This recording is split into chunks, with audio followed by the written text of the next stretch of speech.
Good morning. Good morning. Good morning, Mr. Jodhilal. Good morning, Mr. Derek. Good morning, everybody. Very nice to see you. For 2 years, we are doing this virtually. I hope at least next year we'll be able to meet everybody physically.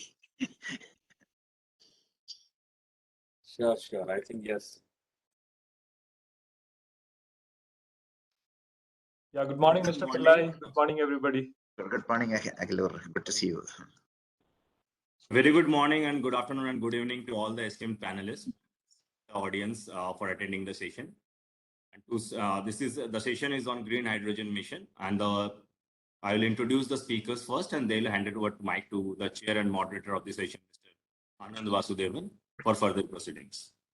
To start with, we have welcome address by Mr. Reji Kumar Pillai. Mr. Reji Kumar Pillai is the president of India Smart Grid Forum since inception in 2011 and is also chairman of Global Smart Grid Federation since November 2016. He is an internationally renowned expert. You can move on. No problem. You can move on. Okay. Most people know me.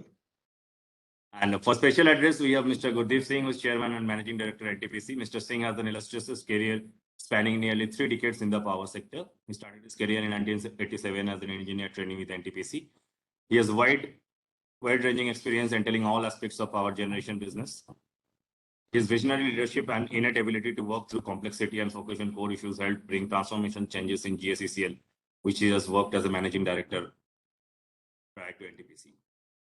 Our next special address will be given by Mr. K.R. Jyotilal, who is currently serving as the Principal Secretary Transport of Government of Kerala and also been appointed as part-time official director of Cochin Shipyard Limited. He is an IS officer of 1993 batch and served in various departments of Government of Kerala. Our chair and moderator, Mr. Anand Vasudevan, is the founder and CEO of Spottimized Energy and Mobility. Anand is the founder and CEO of Spottimized Energy and Mobility, whose mission is to decarbonize the heavy mobility sector by designing, building, and delivering innovative hydrogen supply chain solutions and HFC mobility products. Our first speaker, Dr. Praveen Chikatamarla, is a senior research scientist at Oak Ridge National Laboratory, USA, focusing on developing energy-efficient building technologies. He has over 16 years of industrial experience in energy-efficient product development and served as a technical leader and principal engineer. Our next speaker, Mr. Anurag Pandey, is the leader in our Reliance Industries Limited for Hydrogen Initiative. He leads the techno-strategic group dealing with various aspects of new energy, particularly the hydrogen economy at RIL. Have close to 2 decades of S&T experience in various aspects of materials and process engineering, hydrogen and fuel cell technology, and alternative energy. Our next speaker, Mr. Derek M. Shah, is the Senior VP and Head of Green Energy Business in L&T. He is the Head of Green Energy Business, a unit of L&T that undertakes work in the entire value chain of the green energy sector, including manufacturing of green energy technological equipment. Our next speaker, Mr. R.K. Malhotra, is the President of Hydrogen Association of India and former Director IOCL. He is a mechanical engineer degree from IIT BHU and PhD from IIT Delhi. Worked as Director General at Federation of Indian Petroleum Industry from 2015 to 2021. Additionally, President of Hydrogen Association of India since its inception in 2010. Earlier spent 37 years in R&D division of Indian Oil Corporation and on the board of company as director in 2010 and superannuary chair as chairman in 2014. Our next speaker, Mr. Akshay Bhardwaj, is the General Manager of Green Hydrogen and New Business in Acme Cleantech Solutions Private Limited. He leads the Green Hydrogen BU and is responsible for commercializing green hydrogen international expansion. Our next speaker, Mr. Akhilur Rahman, is the Chief Technology Officer with Hitachi Energy. With more than 3 decades of experience, he is an accomplished figure, well versed with the developments and trends in the power sector. He has held several leadership positions in ABB, ranging from the head of global automation product development and integration to global head of cybersecurity and engineering and process automation. Our last speaker, Mr. Sushil Kumar, is the Deputy General Manager with the Gas Authority of India. He is having more than 25 years of experience in the field of natural gas industry, which includes operation and maintenance of natural pipelines, city gas distribution. Thank you, and now I hand it over to the session to Anand. Anand, you can carry on the session. Good morning, everybody. Welcome to everybody. Oh, I just take 2 minutes to welcome everybody. It gives me immense pleasure to welcome you all for this session on hydrogen, green hydrogen. Government of India has launched a green hydrogen mission recently. And why India Smart Grid Forum looking at this space closely is because of its complementarity or its integration of generation and storage of green hydrogen with electric grid. So power to gas, gas to power is something which is going to be a great help for stabilizing the electric grid, which is increasingly being powered by intermittent resources. So gigawatt scale electrolyzers which are planned can, when it is integrated with the electric grid, that can, in many slot during the day we have surplus electricity, and many times we have shortage because the generation has moved from the large thermal power stations and hydroelectric plants to intermittent solar and wind resources.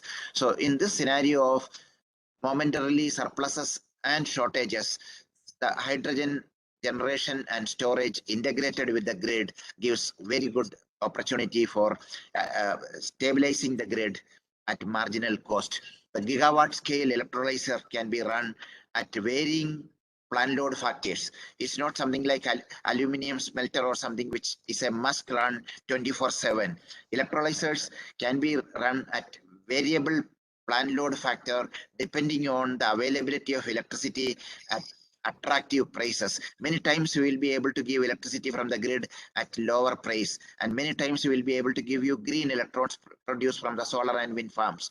And many times we need support for stabilizing the grid because of meeting the demand. That time the stored hydrogen can generate power and give it back. From that perspective only we are looking at, not because of our expertise in how to produce hydrogen or and its dynamics. We are looking at this space and we are bringing experts together for this integration. So this is, I wish a very productive session. We have very learned speakers and a very able moderator. So over to you, Anand, to take the session forward. Gurdeep Singh or one of his colleagues may join depending how soon they get free from a ministry meeting. Thank you. Over to you. Thank you very much, Reggie, and for that wonderful welcome remarks, and to Sundu for introducing. There is a very amazing set of panelists out here. After all, I think I know some of you, and I'm hoping to get to know more of you, not only during the panel, but also post this panel. And it's all about developing a fraternity amongst ourselves as we buddy up together to build like an amazing sort of like a transition for India's energy transition. I have sent some sort of like some notes yesterday over a WhatsApp group. I'm not sure like how many of you have actually like seen that, but I think overall, I think to piggybacking on Reggie's remarks, while we are talking about the green hydrogen mission in specifically in this terms of its construction from an Indian context, I would have wanted to also like discuss this in view from like a global perspective as well. How other sort of like countries and geographies are either developing specific color-based perspective hydrogen roadmaps and targets, or lack thereof, or prioritizing colors, and why India would choose to prioritize like green, and of course I'm very happy to see that they also included biogenic like sort of like feedstock and conversion, because that's also like a huge priority for India as far as like Atmanirbhar and Swachh Bharat and all those missions, and it's like very viable feedstock commodity also to be considered. So while we talk about all those things, I do want to also eventually switch to the utility business models. I think what's telling in this green hydrogen mission from my perspective is most of the policies are towards like on-site distributed green hydrogen generation and consumption clusters, but it definitely is devoid of the sort of infrastructure that is actually needed to move the physical molecule from point A to point B. And this is where I think the utility has a tremendous role in addressing how the interchange between the electrons and the molecules, both for regional applications, but also for like from a wider India-wide sort of like outreach also needs to be like speculated upon. I think we'll touch upon those a little bit, and eventually we'll talk about some of the subsidies and that are being like currently like offered at the central level, and how those actually needs to translate in action at the state level, because that seems to be like left wide open for interpretation. And those are kind of some of the things I really would like to make it more of a conversation. And I'd like to hear like, from all of you, a point of view for a couple of minutes, if possible, initially. And we'll switch to like a Q&A, which I'll moderate with generic questions, and then followed by like an audience Q&A that will feed into this thing. Hope that's acceptable. And with that, looking forward to Sri Jyotilal's sort of opening remarks, and also his stellar leadership in having steered Kerala state as a pioneering state, and having sort of been one of the first states to adopt hydrogen, regardless of color, as part of their zero emissions future state. And that has actually like resulted in like quite a lot of initiatives that are being spearheaded in Kerala. So Jyotilal, if you don't mind, do you want to take over from here? Thank you, Anand and Mr. Reggie Pillai and other fellow panelists. I got a small presentation. Can I just share it? Yeah. I hope it is visible. Yeah, is it visible? Coming up. It's coming up, Jyotilal. It's coming up. Yeah. In fact, I would like to maybe just brief you on why we went for a hydrogen as a mobility solution. In fact, we are one of the first state to bring a EV policy in the country. So we had the discussion with Niti Aayog and other OEMs around 5 years back, and we have put an ambitious target of 1 million electric vehicles by 2025. So then we found that the buses and trucks, maybe up to for cars, it's okay. You have got a charge, maybe a range was one anxiety, but now with the fast charging centers coming up across the state, that problem we could address. Then we tried with battery swapping for the buses, but economically it was not found to be that viable. In fact, Ashok Leyland did it. Then we found that you need a fast charging, that is LTO battery. So we tried with for our boats, we tried with the LTO battery. In fact, India's first water metro also we have made with LTO battery of from Toshiba. Then then the weight of the battery was another concern, and range anxiety was the second issue, and the disposal of the battery as well as replacement. Those were the issues. So then as far as the power utility is concerned, the grid balancing, because we have made a roadmap for the charging centers in each city. We found that the number of charging centers in Cochin city itself, it is around 5,000 odd charging centers need to be set up. So grid balancing is one issue. How do you address this issue of energy storage and grid balancing? Then issues of taxing for the different surveys, like battery swapping policy has been brought about by Government of India, but the differential taxing issues. So 5% is for the electric vehicles, but what about the others? So then the source of the power, even in e-mobility, how do you ensure that the source of power is also clean? So that is where we are looking for. In fact, we did a study with GIZ support on the potential of renewable energy. We found that 9.2 gigawatt is the potential. If we deploy floating solar in all the water bodies with almost 15 dams in the forest area, so the environmental clearance may be given for putting floating solar, so that it's not treated as a non-forest activity. So that was one suggestion which have come. Now we have prepared a roadmap with GIZ. Probably I will skip this slide. Cochin Shipyard has already developed the technology with the LTO battery. So how to replace the LTO battery with the fuel cell is what they are exploring. In fact, Government of India, Ministry of Shipping also has given them in principle approval for going ahead. In fact, Kochi Metro, the first pilot project for R&D was being sanctioned by Morth for running hydrogen cars and buses between Trivandrum and Kochi. Then Kochi Metro has recently come out with a tender for 10 hydrogen buses for the feeder bus for the Kochi Metro, which will be operated within the city, but later on we will like to expand it across the state. And we have got Travancore Cochin Chemicals, which makes maybe where hydrogen is a byproduct. We are planning to set it, clean it and then compress it and use it. Then IOCL has come forward to set up hydrogen units at Kochi as well as Kannur International Airport, so that all the airports can be linked with the hydrogen buses.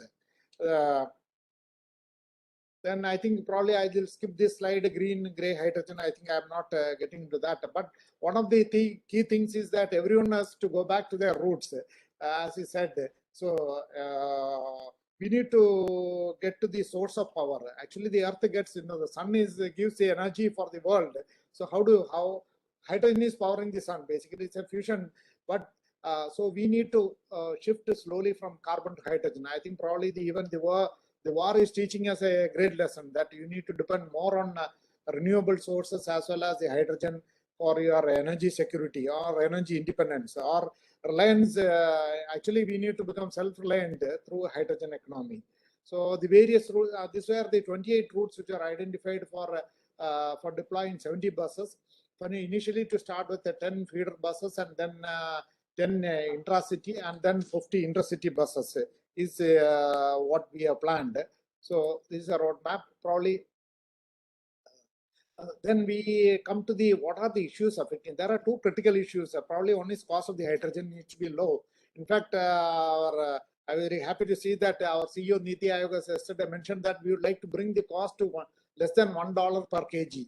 I think that is going to be a breakthrough. If it is less than 150, then you are break even. That means compared to diesel, you are able to make it viable. So then we analyze the TCO. TCO depends on one is the capex part is almost 52%. That means we need to reduce the cost of the fuel cell. That is the second point. So the Ballard, if you see the latest report, they say that 70 to 80% as the volume increase, the cost can be brought down. That is going to have huge impact on the TCO. So that is the first point which I would like to mention. The second is intracity. The ownership, the cost of TCO doesn't depends on the number of kilometers it runs. If it goes beyond 500 kilometers, that means intercity, if we can operate, then it becomes the TCO comes down, and almost 33% is the if you operate within the city, it is higher. So that means you can have a sizable reduction in the TCO. Then fuel price is already 14% reduction you can achieve by with 50% decrease in the cost of green hydrogen. And now we found that the cost of hydrogen is one of the production cost plus maybe compression, dispensing, storage, and compression, dispensing. These are the other cost components. Actually, we are exploring the potential. How do we aggregate the demand? One of the good things in the new policy, which has been announced in the February 17th by the MNRE, they will aggregate the demand from industry. There are fertilizer, the fertilizer, refineries, steel, etc., which industry where they need green hydrogen. So Cochin refinery itself produces almost 3 lakh cubic meters per hour. That means 140 tons of hydrogen they consume in a day. At least 25%, they roughly around 30 tons. If we can green hydrogen can be used. Probably the mobility sector requires maximum 5 tons or so. It may not be immediate requirement is not much. So we need to aggregate the demand. That's one of the good things in the policy that MNRE will aggregate the demand so that it becomes cost effective. Second is there are technologies by which you can reduce the cost of compression and storage by going for liquefaction. Actually, we are Petronet, BPCL, and J Turbo. They are all exploring the potential whether to liquefy the hydrogen using the cold energy from the LNG regasification, so that you can have a 30-ton plant which can supply to the refineries as well as what is the mobility sector and even for export. So the liquid hydrogen is another area which is emerging. Probably the Dahej and Kochi has got the advantage because of the free cold energy which is available. Now, this is on the capital cost. Already I covered in the other slide. So I think with this we will be able to one is a reduction of the cost of the fuel, then the area intercity operations, then the reduction in the cost of the fuel cell. That is where that is how we can make it viable for the entire country. Then what are the issues and challenges in the implementation? Okay, already I covered that high production cost. So I think we now we can be, since the government of India is also planning to have it less than $1 per kg by 2030. I'm sure maybe we can reach easily $2 to $2.5 soon. Actually, Cochin International Airport, which is the world's first international airport to run on 100% solar with excess solar capacity, they are able to generate power at 2.4 rupees. So that means we can easily reduce the cost of hydrogen, green hydrogen, using the solar and renewable. Offshore wind is another area, but I think the technology has to be perfected in that. So then cost of transportation I already covered. Then for developing the supply infrastructure, that is where maybe the port will be the, now in the latest policy, the allotment of land, etc. at the port, so that storage and export, green ammonia and green hydrogen export will be promoted. So from the port, I think up to 50 kilometers laying pipeline is not much. It's a viable proposition. So if we have got three ports and we can cover the entire state with on a hub and spoke model with the port as the storage point for the green hydrogen supply. Then adequate safety standard. This is another important area. I think probably PESO is addressing it. Up to 300 bar they have permitted. I think we have requested that it should be increased up to 700 bar. I think that then simultaneously we need to train our staff. Skilling is also required so that there are enough people to manage it. Then supply chain system is another area which I think Government of India is also addressing. Then safety professionals that already covered. Then so this is another model. This is the actually this is a water metro which we have made in International Airport. Cochin shipyard has developed it. In fact, this is with Alstom body and the LTO battery, and Siemens did the battery integration. I think replacing with the fuel cell is what it's all more sophisticated. It looks like a maybe it's just like a metro. It's the same model as that of a metro. 100 passenger boat and 50 passengers boat we already developed. We have got a seamless transportation. What is it? For the with the Metropolitan Transport Authority. So this is pan India. We can deploy it because now for Varanasi and Kolkata, Ayodhya, everywhere we can deploy similar things. I think I will take another 2 more minutes. Then hydrogen fuel cell buses and even the use of ammonia for the shipping is another area which is emerging. One more option is that we are now exploring with Ashok Leyland and Adani and Bosch how to use methanol. Green hydrogen can be converted into green methanol. Up to 20% blending is now allowed. So the existing buses, diesel buses itself, we can do the blending, and we then later on develop M100 engines so that methanol itself can be, green methanol itself can be used as a fuel. So maybe I'll just, this is the, and actually green hydrogen, the new policy which has been announced by Government of India that promotes green ammonia and green hydrogen, and both from all renewable plus biomass. So I think this is a great, this is a very good development, and probably the next phase of policy is likely to be announced. Maybe next steps will be announced soon. In fact, these are some of our recommendations that we need to have. MNRE is coordinating all these things. So we have suggested that probably in the model tenders we should have some 10 to 15% provision for supporting the startups.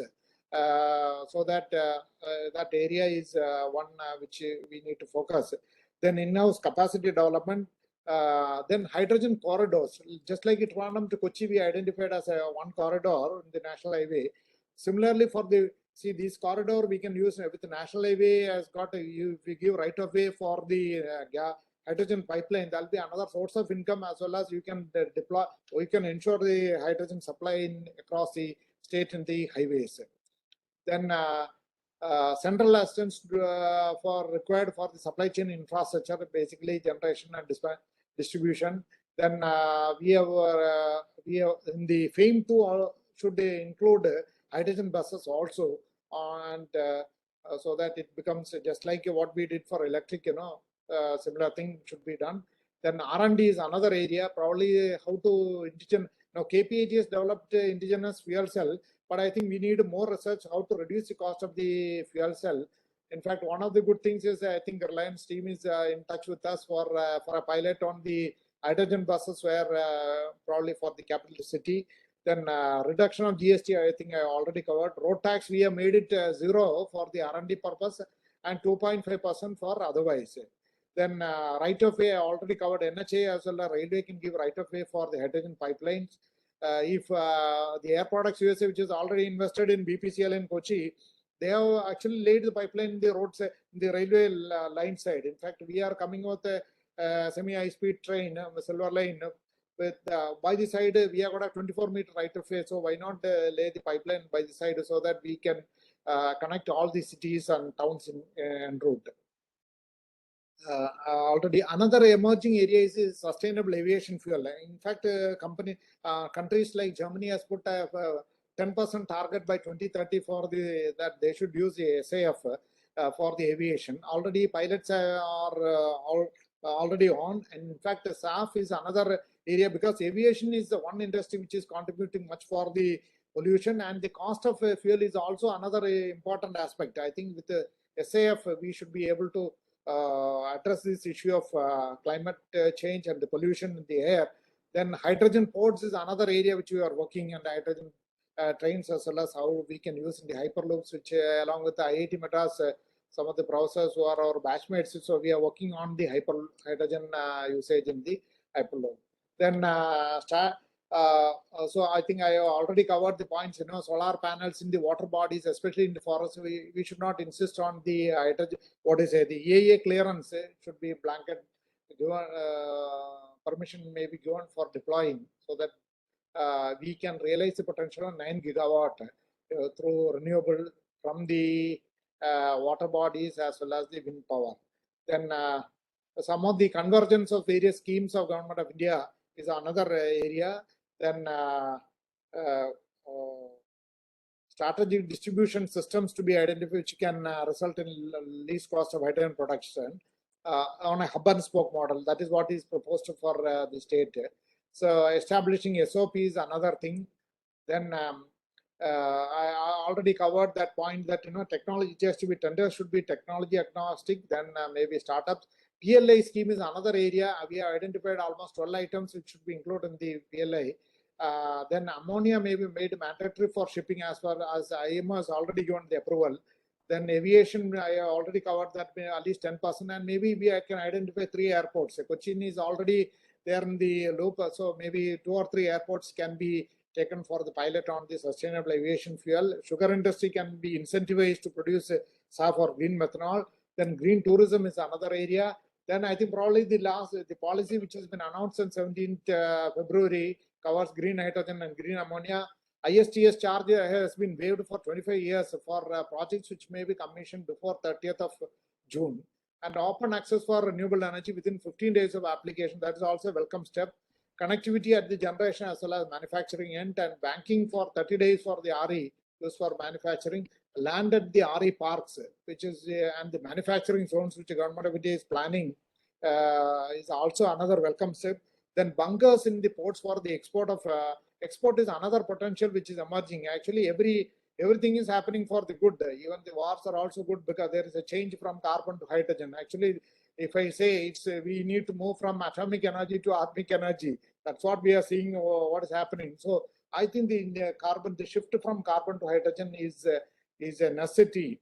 And last but not the least is the demand that MNRE should aggregate all the demand so that it becomes cost effective for and we generate enough demand for people to invest. I think then green bonds are also proposed so that these are all projects which has got the return on investment might be low and maybe the gestation period is quite high, 20 to 30 years. I think there are no banking mechanism as such which can fund it. So we need to have a green bonds, and probably the DFIs should fund. So these were some of the suggestions, and I think some of the initiatives which we have taken with the active support of the Government of India and the Government of Kerala. So thank you for sharing some of the thoughts we had. Thank you. Thank you, Jyotilal. I think that was a really excellent sort of like to hear, the sort of like the enthusiasm that is really what is also required in order to sort of like, jumpstart a new energy transition. And as you know, like any new energy transition requires the ability to integrate into already existing well-entrenched energy players and the intersections with existing synergies, and slowly also transitioning into the new energy vectors. And without creating these sort of opportunities that you have enthusiastically creating in Kerala, and that's influencing like lots of other initiatives throughout the country, I don't think that's going to be possible. But I think there's a lot of, besides all these, like creating all these opportunities, I think there's also got to be like a clearly laid out like roadmap and strategy to implement. I think those are the kinds of things like, I believe we need to look forward to. And I have no idea whether there's actually like some sort of a roadmap behind the green hydrogen mission policy that's come out. And if that's MNRE is going to provide that sort of transparency for public comments related to these kinds of policy statements, I'm hoping those kinds of the transparency measures will also be brought forward in due course of time. So I hope you stay a little bit longer so that we can maybe engage you in some more questions from the rest of the panelists. Thank you. Who wants to go next? Anurag? Yeah, otherwise, if it is not, I can do that. That's okay. Please, Derek, please go ahead. Sure, go ahead. No, Anurag, if I think if you are already kind of cute. No, go ahead. Go ahead. I mean, Anand was asking me, but please go ahead. We would like to hear you. All right. So, okay. Yeah, I think good afternoon. Is it already past 12? Yeah, it's just after 12.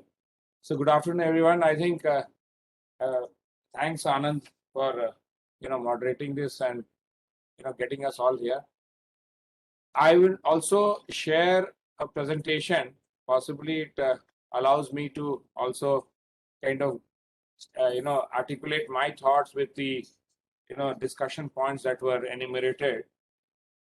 With a little disclaimer that many of these thoughts and ideas that we speak about could be possibly a little bit repetitive, because there are obviously eminent speakers on the panel, and we have I think different perspective from getting from there. Like just now, what we heard Mr. Jyotilal also from Kerala. But there could be some basic themes which could be I will just speak about to get to the point that we are saying. But kindly bear with me on if it is a little repetitive. So I just want to move to the next slide. I'll just use my next 9 minutes to go through about 3 or 4 points where I'll talk about the green hydrogen mission, policy, regulations, the technology landscape, the demand creation, utilization, and how do we go forward. So this is something which I was talking about. Obviously, all my panelists as well as the August gathering possibly who are listening on the virtual mode also are aware of the different colors of hydrogen, and this we speak about the the gray, blue, and green in the manner it gets produced. Obviously, for the uninitiated, the gray one is one which comes from natural gas or through the steam methane reforming. And whenever we are able to do carbon capture, then it takes blue, and obviously from renewables it is green. And then we talk about how it's we talk about this transportation and storage, right from either from the gaseous form or the liquid form or the derivatives of green ammonia. And then finally, at the end of the day, the end users are the industries that typically use this. Looking at it from our perspective, what are the drivers for the green energy transition that's happening?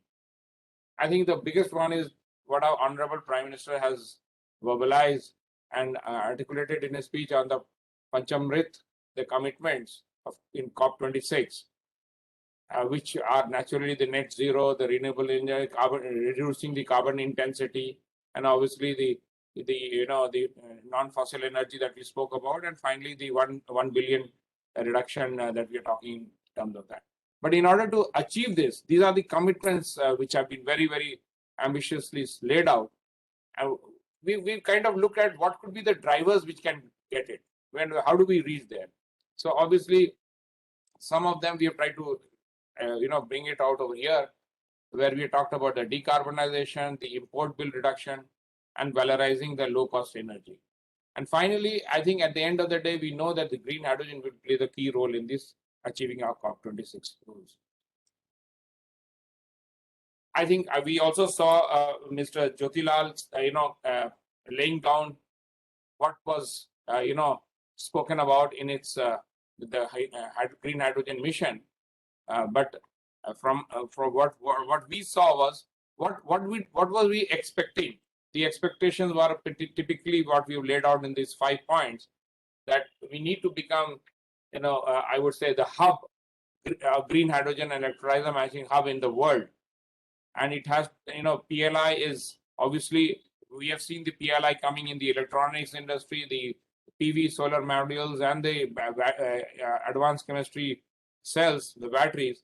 And we are very expectantly waiting for the PLI in the electrolyzer manufacturing also, which we understand will come in phase 2. Then the demand boost has to come from the green hydrogen consumption obligation, which I'll again speak about, because that's going to be possibly will happen. To what extent, whether it's 10%, 15%, 20%, or even higher, we'll have to watch out. And finally, the GHCO and the refinery city gas and fertilizer is going to be the big one. And we'll see where it is hard to abate in the steel and the whether it will happen. And the mobility is obviously going to drive the whole thing.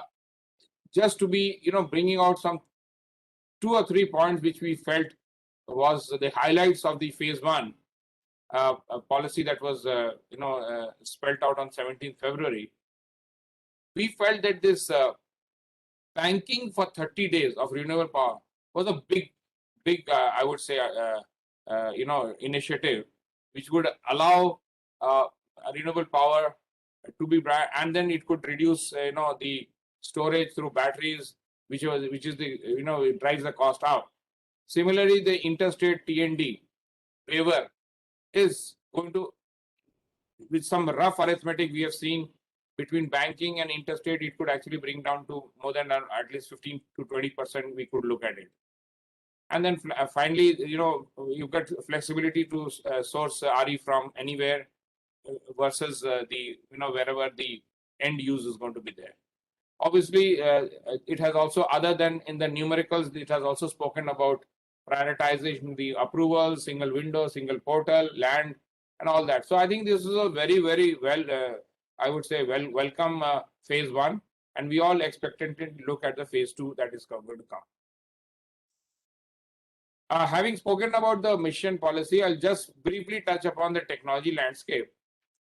And again, for the uninitiated, because for the people who are obviously aware of the types of electrolyzers, the alkaline, the PEM, and the SOAC, which is one which is already mature, which is the one which is still undergoing some developments, we can see.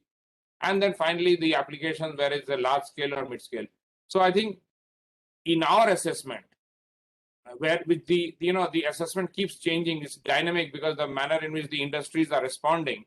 But alkaline is likely going to be the the largest one which is going to be used in the initial years, possibly followed by PEM and in the subsequent years. So that's the way we look at it. Unless some more technological changes happens to make possibly even PEM come earlier than what we have defined.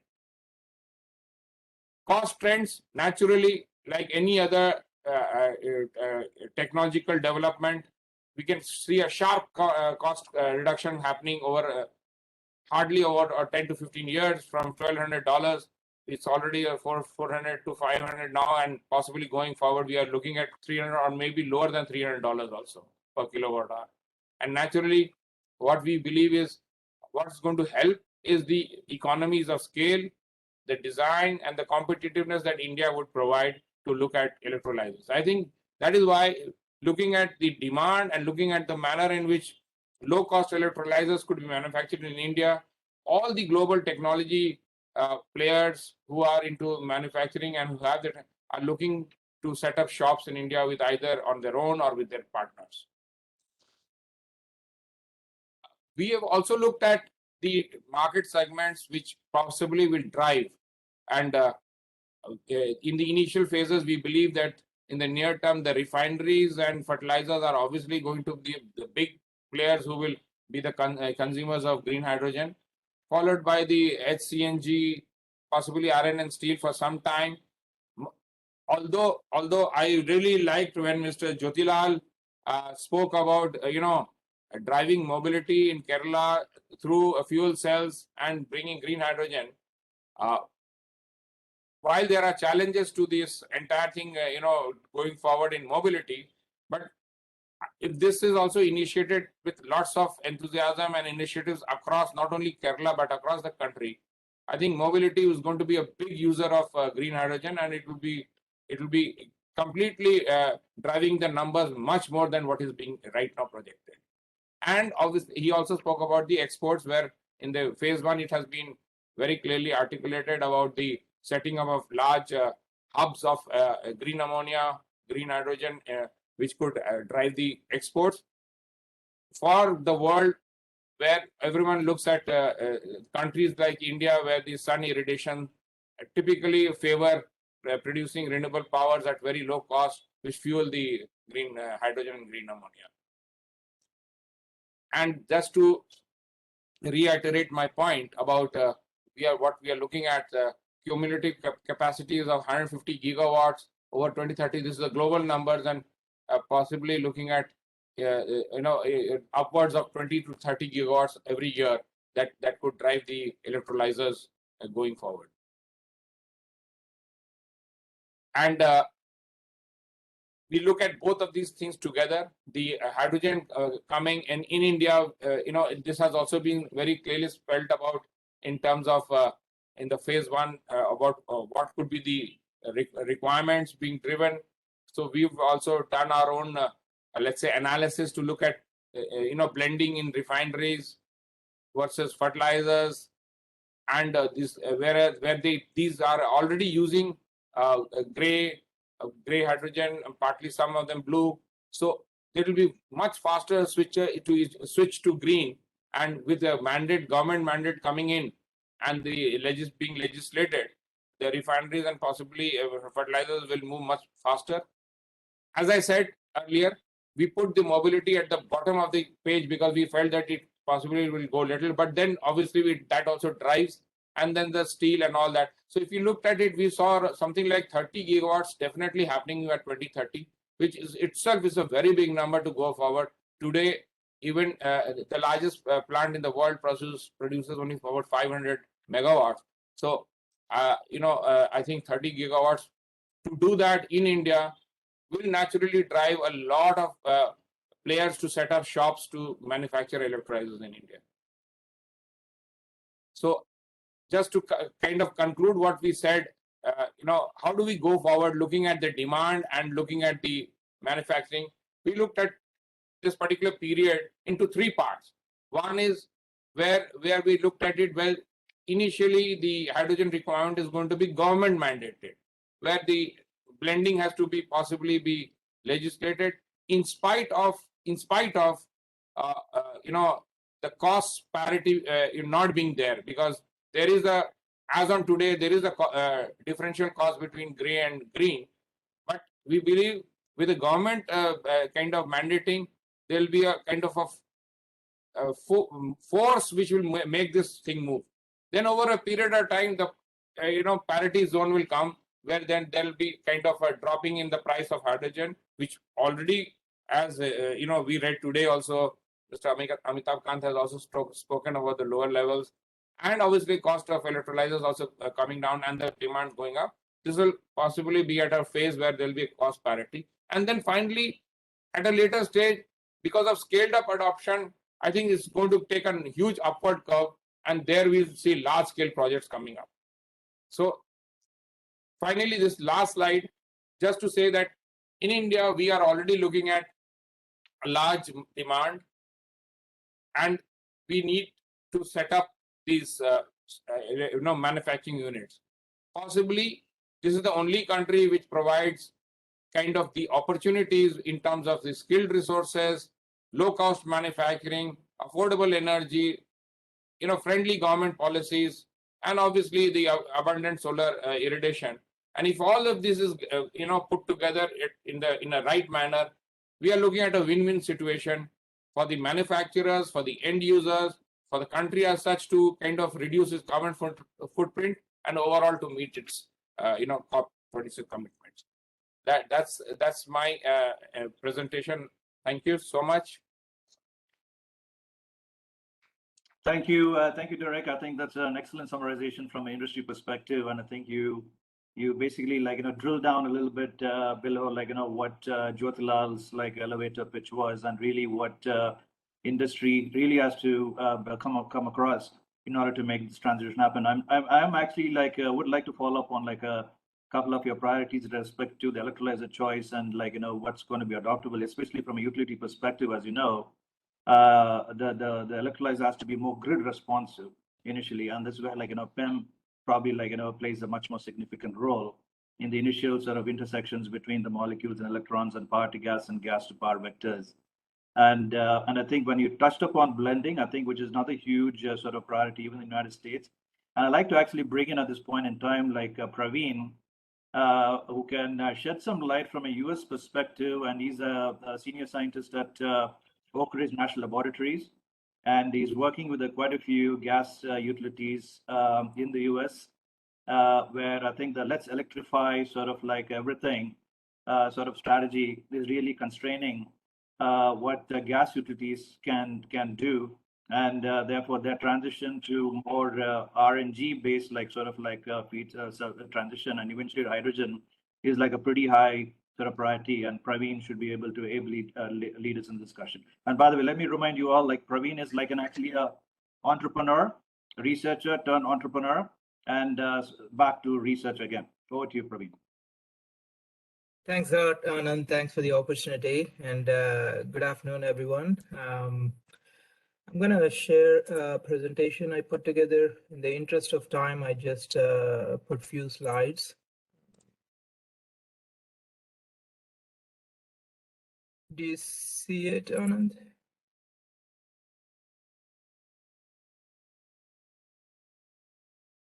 Do you see it, Anand? We can see it, Praveen. Go ahead. Yeah. Okay. All right. So as Anand mentioned, I'm Praveen, a senior scientist at Oak Ridge National Laboratory. So I just wanted to give an overall view of how the US consumes its energy, how much in each sector. As you can see, the core areas are the buildings, transportation, and industrial, altogether around 98 quadrillion BTUs every year. And out of that, buildings consume almost 40% of the energy, and transportation around 27%, and industry around 30%. 40% of the total US energy goes towards building, and 75% of the electricity again goes to the building. So that's our focus, at least within our division.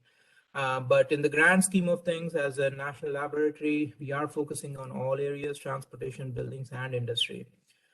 So the two resources, just like any other country, are mainly electricity and fossil fuels. And 28% of the total natural gas in the country, again, goes towards building. And it has a huge dollar implication, almost $400 billion a year in terms of energy, and responsible for another 39% of carbon emissions. So that's the state today in terms of energy. So what is the US's vision in terms of decarbonization, right? Green hydrogen, again, is just like across the world, it's considered to be the decarbonization enabler. And recently, Department of Energy announced Earthshot, where the ambition is to be able to generate hydrogen at less than $1 per kilogram in 10 years from now. So by 2030, that's the target. So every activity is geared towards achieving this target. Again, from domestic renewable energy resources, and it's an excellent choice in terms of the ability to store the clean energy in the form of a chemically bound form at a utility scale.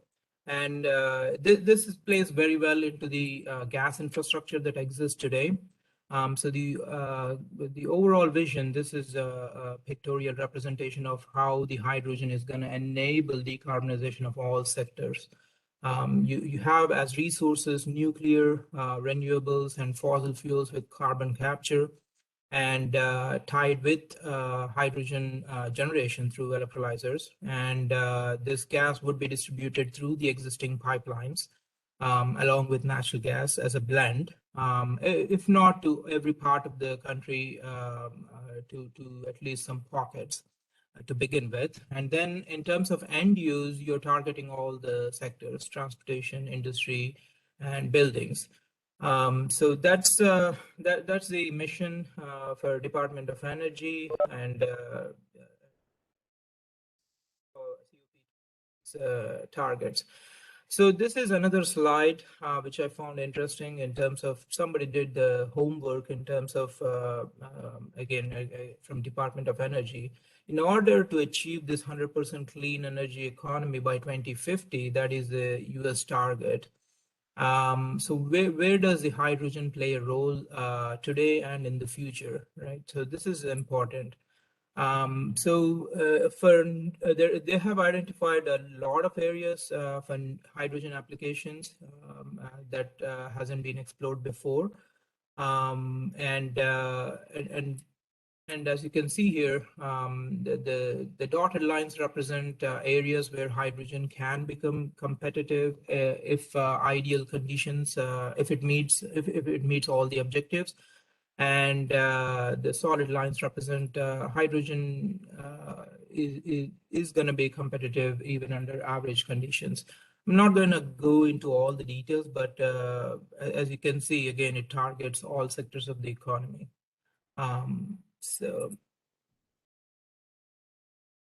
So in terms of what are we looking at as research thrust areas related to green hydrogen, we are looking at methane to hydrogen using via pyrolysis, especially for this country. Natural gas is a very good energy resource that is available in huge quantities. So tapping into that, where you can generate solid carbon and clean hydrogen.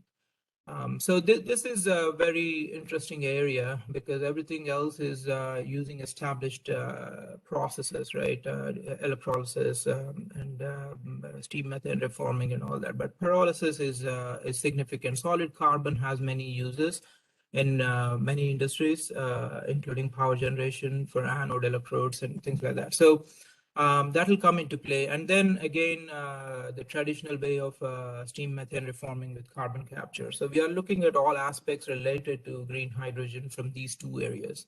And when it comes to electrolysis, again, all electrolyzers, truly looking at the reliability, the cost and materials. And in terms of sequestration, subsurface storage of hydrogen, and also conversion to fuels and chemicals for direct consumption in the industry. And in terms of material distribution aspects, pipeline compatibility of hydrogen and leak sensing and diagnostics, and compatibility with well materials. So as Anand was mentioning, blending is a huge opportunity that has been seen as the enabling factor for this transition to occur seamlessly over the course of the next 30 years. Utilization of hydrogen blended natural gas, again for power generation, using many technologies, is a low-hanging fruit in this, and it would act as a bridging solution. And decision science is another aspect where this laboratory is very good at.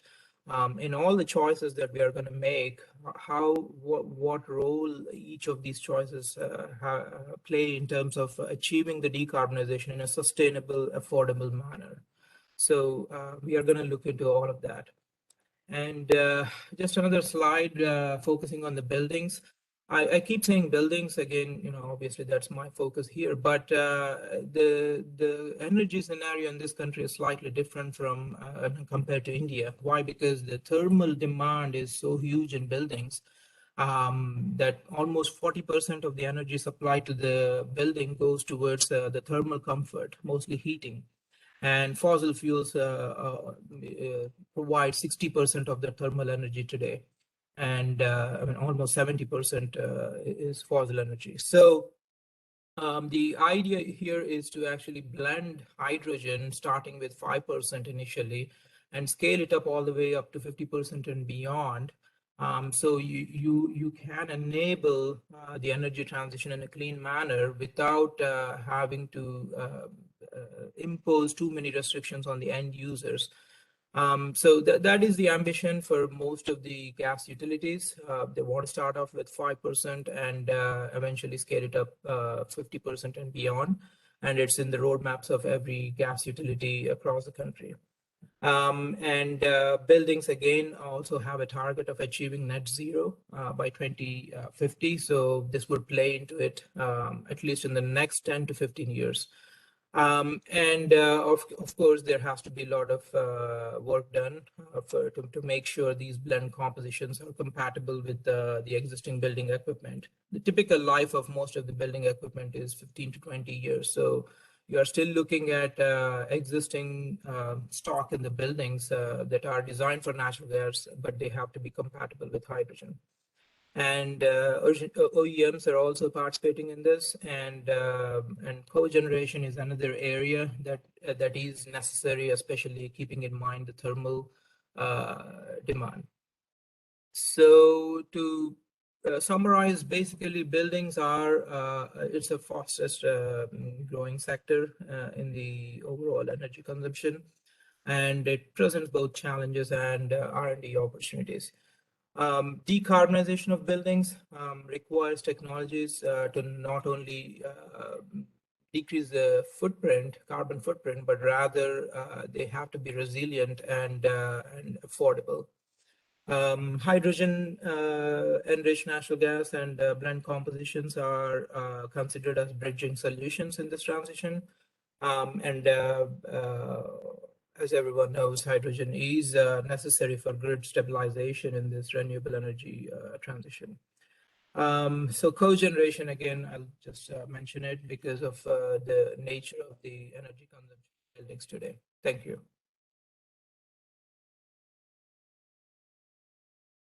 Thank you, Praveen. That was really, really insightful. And I think this is where I was hoping that somebody from GAIL would be here to engage you in some discussions in terms of what India is India's pipeline infrastructure. I mean, are they still continuing to deploy pipelines just for natural gas, or whether they're actually developing infrastructure to blend hydrogen as well? And those are the kind of things I think India should potentially be looking at. I know that the United States also is at least a decade behind Europe in terms of the hydrogen blending related initiatives. And I think the national labs are just beginning to do a lot of research related to the intersections of blending targets. I'm surprised that you talked about 50%. That's good.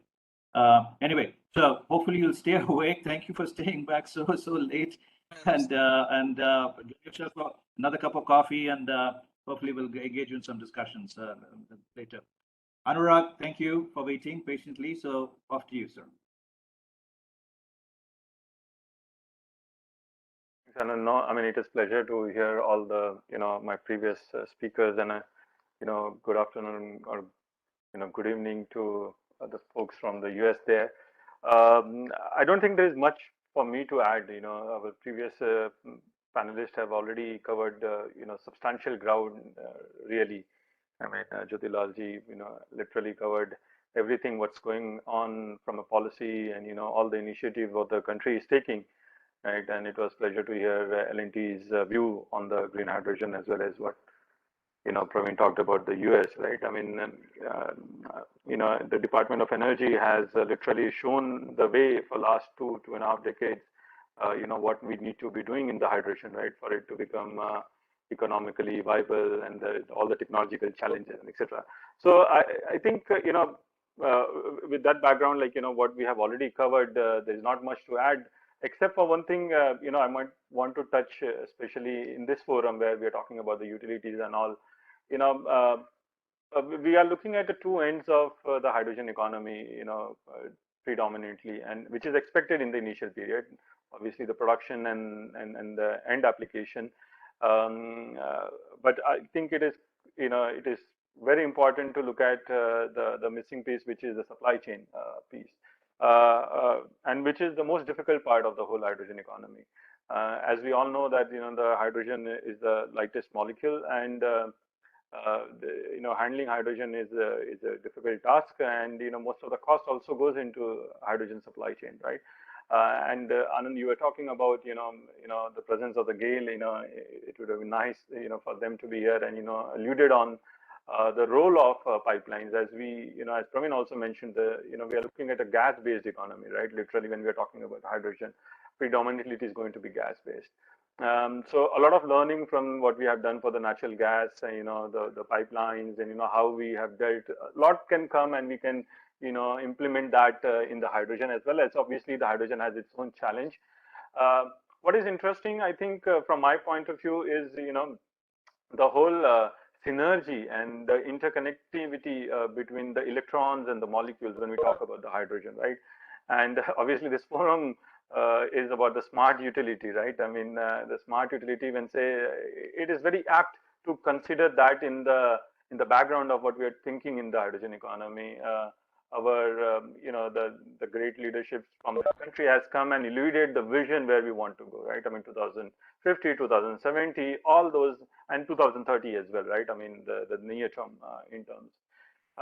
It's critical that how do we bridge this 2030, 50, and 70 view, right? I mean, how do we go to that? It has to be laid out very clearly, because the hydrogen economy is not about just another business. It's about how are we going to run our economic engine, right? I mean, so far, the fossil has done a great job, fantastic job, where we have come as a society. No matter how much we talk about the carbon dioxide and all those problems, but it has brought us where we are today in terms of all the technological advancements, and getting rid of the poverty, and making the energy available to the common masses, right? Hydrogen, I would say, and many other alternate energy resources, they are expected to replace that going forward. And we are, as a society, are habitual to the way we live, right? So you can't expect the customer to switch like that, and you can't expect the like the expectation of the customer to change like that. So we, as a professional in this area, have to think about how that transition happens, so that the customer ultimately gets all the benefit, but has gone through the pain really. What the transition requires normally. And as you can see, what Indian government has put up as the first phase of the policy is commendable, right? And obviously, any plans, any initiative is not complete. I mean, what is great about the government here is we are willing to change, and we are willing to improvise on whatever is lacking, right? So there is a real-time feedback mechanism, and based on that mechanism, the things are changing. So I'm sure we will come up with the policy. What we have to do is create this vision blueprint, what we would like to see 30, 50, and 70, and literally those are the timelines. Let's not kid ourselves, right? If we are really serious, we have to accept that what we are talking about a mammoth task. And India is in an excellent spot here, right? I mean, just like if you look at our telecom sector, right? We might have started very late, but we are in maybe we are actually in advanced stages of many of the developed economy even today, right? I mean, everybody has a 4G network. Anand and Praveen, you can probably chip in. Even a couple of years back, like US was not in that spot, right? I mean, here we are talking about the entire population moved on the 4G. So that's the beauty of the technology, right? I mean, it allows you that skipping of the versions. You don't have to go through all of that version. So we may not be in terms of the energy security and the reliance, we might have not been there, but hydrogen provides us that now, right? So we can skip all of that. What we should have done as an economy, we could not, unfortunately, because of whatever the history we have to go through. But now this is the time. I think this is the moment. I mean, that is what we have to realize. And I keep talking about the hydrogen economy is because this is how I see it, right? It's economy. It's the way we do this thing, do things, and there is a place for every industry and every let's say area to participate in this. Whether it is electronics, whether it is grid infrastructure, pipe infrastructure, the mobility. You talk about anything. Hydrogen is known because it is considered to be Swiss knife equivalent of energy sector, right? Literally. So we have to realize that we have to look at that bold vision, and I'm sure the relevant stakeholders are building that, and it is going to take time. So we have to be patient. We have to do continue with this kind of a dialogue, give input, push back if there is some sort of a gap somewhere. So that will happen. But I think what I would say, and I've been participating in many such forums, we have to pay attention to the supply chain part of it, right?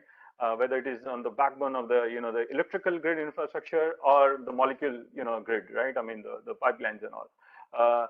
Because if you're going to talk about 450 gigawatt by 2030, and some big chunk of that is in the electrical domain and the other in the molecule domain of that, that's a lot of energy. And given the uncertainty and the fluctuation what the the renewable energies go through, that planning and that building a very resilient infrastructure is extremely important. And these infrastructures are not something which can be implemented just like that, right? I mean, when you talk about the infrastructures, these are mammoth tasks. I mean, I was reading somewhere and I was watching a documentary, and where I saw that even the advanced economy like US is well behind their grid infrastructure development, right? It takes a decade and a half to really catch up those things. So we have to think now, and we have to start acting on those things, right? And similarly for the pipeline, I mean, it's quite interesting because we are building natural gas pipeline infrastructure in this country. We have to think that obviously in the intermediary period we can go on the gas, but if ultimate objective is to go to hydrogen, how can we design this infrastructure so that it is suitable? We don't have to reinvest or rebuild an infrastructure. So that's another item, because if you do that, the very nature of the renewable energy sector, right? It will become commodity, right? I mean, everybody will start producing electrons in the molecule. I mean, that's how I see the future, right? Why not? I mean, it is not going to be like the the refineries we run, right? Which is very, very highly specialized job. So it has to be done in that way. Anybody can put up a solar panel today on rooftop or whatever land is available. Nobody, I mean, it doesn't require any complication in any sense, right? Same goes on with the electrolyzers. It's a kind of a plug and play system. So anybody can actually start producing electrons and the molecules. What they may not be able to do is, how would they will connect with the market, the demand supply gap, right? I mean, how would that be bridged? And I think if that we can take care of, that would go a long way in a very true sense creating the hydrogen economy, which we are looking at from a energy self-sufficiency point of view, first of all, and then if we can achieve that, then the energy export point of view, right, to the rest of the world. And in that way, we would be able to contribute as a nation in this whole menace of cleaning up this whole climate issue, right? So that's how holistically I see. And I just wanted to come with this two cents. I mean, I'm sure all the panelists and even the audience is aware of this, but I just wanted to bring you to this point that this is one elephant in the room. We should be talking more. In fact, when we are talking about the smart utility, literally think of the market dynamics, right, where the electron prices are moving left and right. The spot prices, what we know, the curtailment issues, right? I mean, I can be producing in some region, but the other region can consume. But if that's the case, have we connected the grid in a very resilient way that suddenly you have this spike where something designed for, let's say, a few gigawatt, tens of gigawatt is going to hundreds of gigawatt. I mean, I'm literally making up the numbers, but what I'm trying to say is we have to think on those, because maybe we have to plan that right now and then start implementing and think on those technologies as well. As I said, hydrogen economy is not just about the hydrogen, but all these bits and pieces which need to come together to enable for us to use this two fundamental, I would say, energy sources for us in the future, the electrons and the molecule, right? And primarily the way I see, and everybody knows that things will be derived of the electron the way we are going in future. but it will be not right to say that every end application will be based on electrons. That we will push as much as possible, and we should, because that's most efficient, right? But because of the storage need in the energy, the way the human society consumes it, right? Hydrogen as a molecule becomes very, very critical in this. So I would say, let us focus on all these aspects, right? Yes, we have to take care of the production. We have to take care of how that hydrogen gets consumed in the most, techno-economical manner, right? But at the same time, we have to enable all these various pieces around. And if we do that, I don't think we have to, do anything else, because there is already a need. The need is for that sustainable future, and electrons and the molecules are the solution for that future. So Anand, I would stop there, and I will be happy to come back if need arises. Thanks. Yes, you'll definitely be needed, Anurag. Thank you. As always, I think you open up quite a few different viewpoints and challenge sort of accepted norms to really test the waters.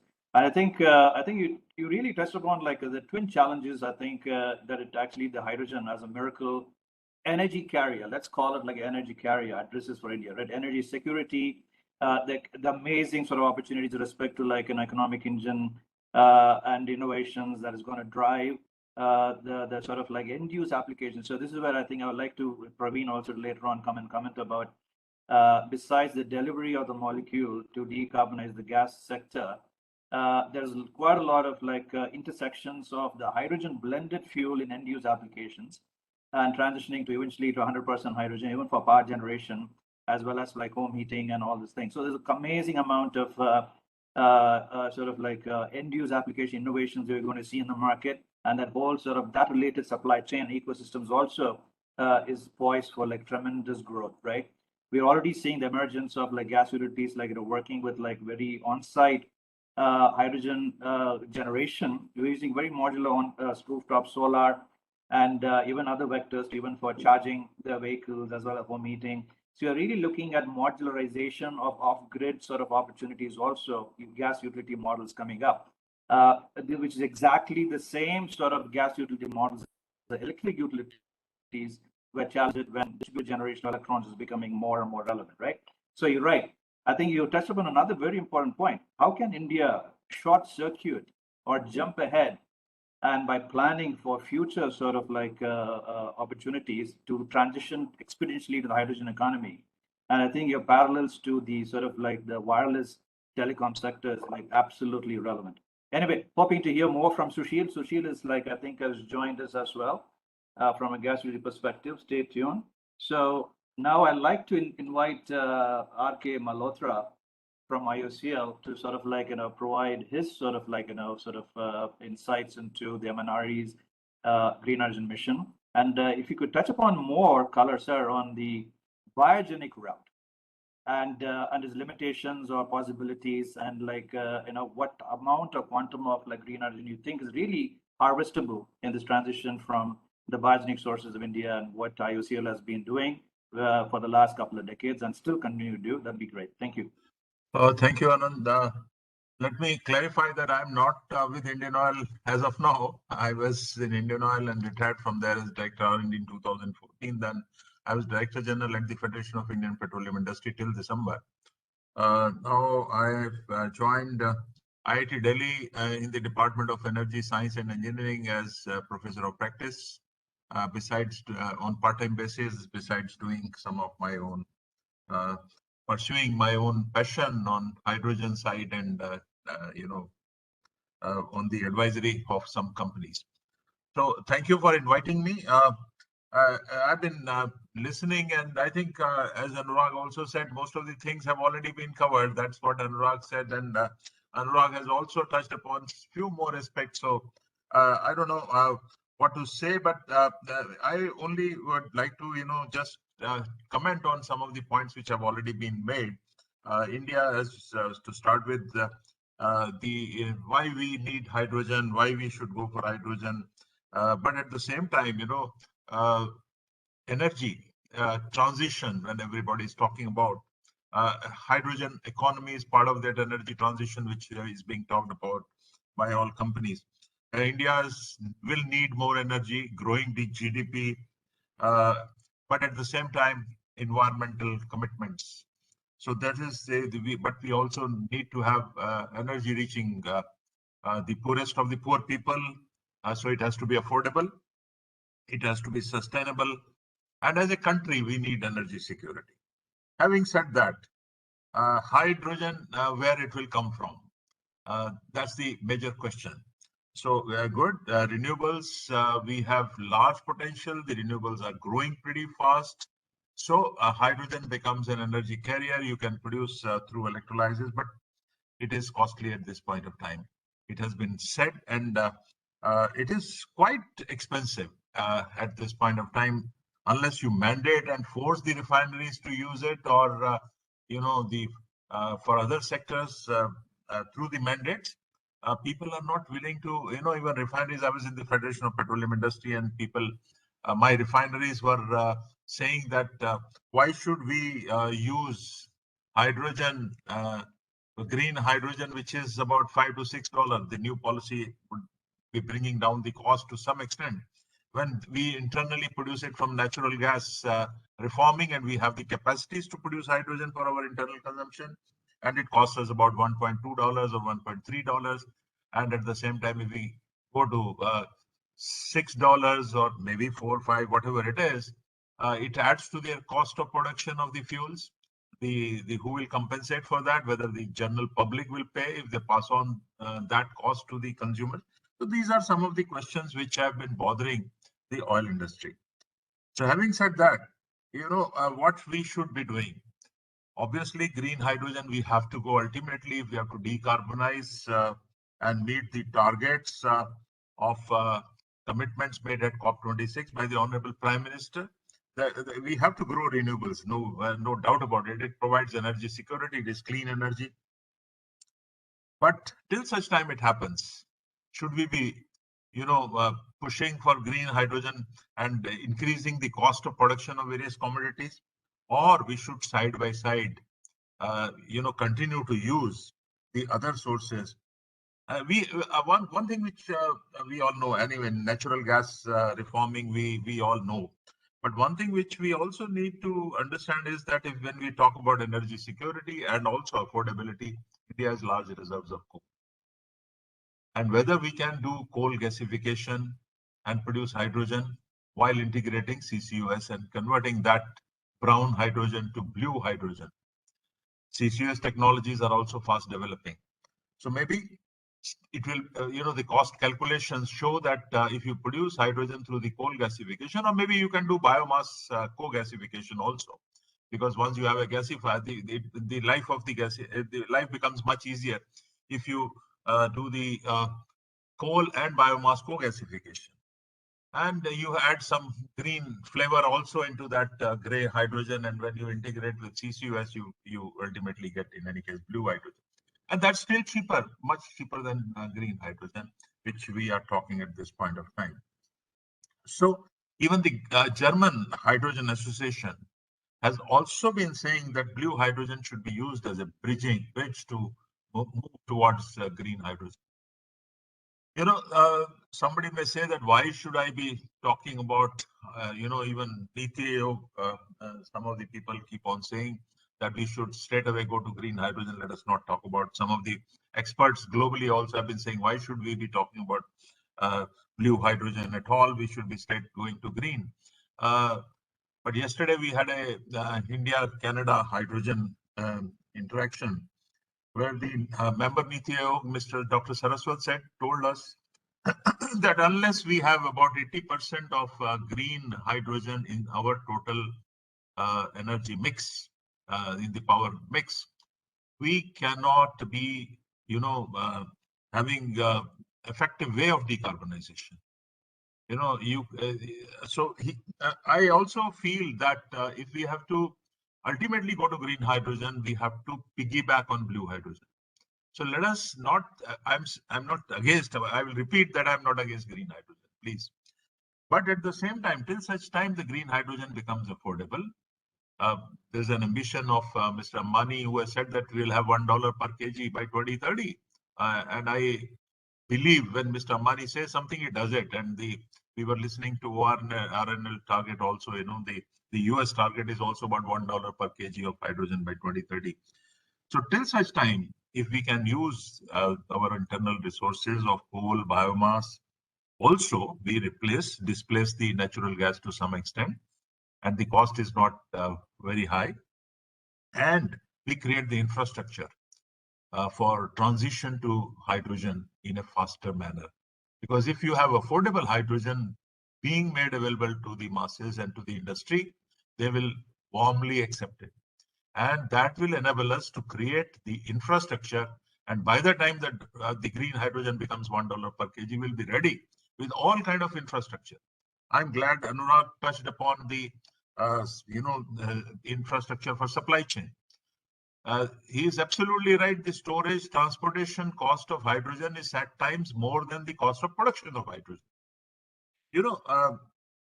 We need to have gas. We need to build up infrastructure for building up composite cylinders, type 4 cylinders here, tube trailers for transporting hydrogen, the pipelines which are compatible with hydrogen. The existing natural gas pipelines cannot take more than 18% of hydrogen into them. So maybe we need to use hydrogen CNG in the interim period till such time we have hydrogen pipelines ready. Whether somebody talked about, I think Mr. Jyotilal very rightly said that the liquid hydrogen storage also he talked, but it is very energy intensive process. Maybe if we have LNG, he was talking about the LNG regasification, some energy being available from that. If that is the case, maybe it can be thought of. But otherwise, I've gone through various literatures where they say that the gaseous hydrogen storage is much better than the liquid hydrogen storage and transportation. I was talking to one of my friend in US, and he was mentioning that the liquid, the US is moving away from liquid hydrogen and going to green. The gaseous hydrogen. Metal hydrides have been researched, but have not found except for very small applications. Not much of use. Another thing which I would like to mention is about the battery electric vehicles and the hydrogen fuel cell vehicles. The policy in the country has been, pro battery electric vehicles to a great extent. But when you do some of the, estimates, if you use the current, grid power for powering your electric vehicles, you are in a much worse situation in terms of CO2 emissions as compared to the hydrogen fuel cell vehicles, because you consume a lot of energy in producing batteries, and that has to be life cycle analysis need to be totally done. The hydrogen fuel cell vehicles score much better when you talk in terms of total carbon footprints as compared to the battery electric vehicle. So good that we can replace some of our refinery natural gas hydrogen if we can do it with green hydrogen to some extent through mandates. But I personally feel that we should be using green hydrogen in many other better ways. Maybe even transport. The fuel cell costs are also coming down. So why not encourage and use the hydrogen fuel cell vehicles or hydrogen IC engines till such time we have the fuel cell costs coming down. So because batteries, we have to depend on lithium and cobalt. And if I was reading in today's newspaper also, the Times of India says that Ukraine, the interest of Russia in Ukraine is possibly because of the large reserves of lithium they have in Ukraine. I really don't know. And the world's lithium and cobalt, most of the reserves are almost 2/3 are controlled by China. So when we are talking about energy security, I think we should be depending more on hydrogen fuel cell vehicles, because we will have ultimately green hydrogen, which will be affordable.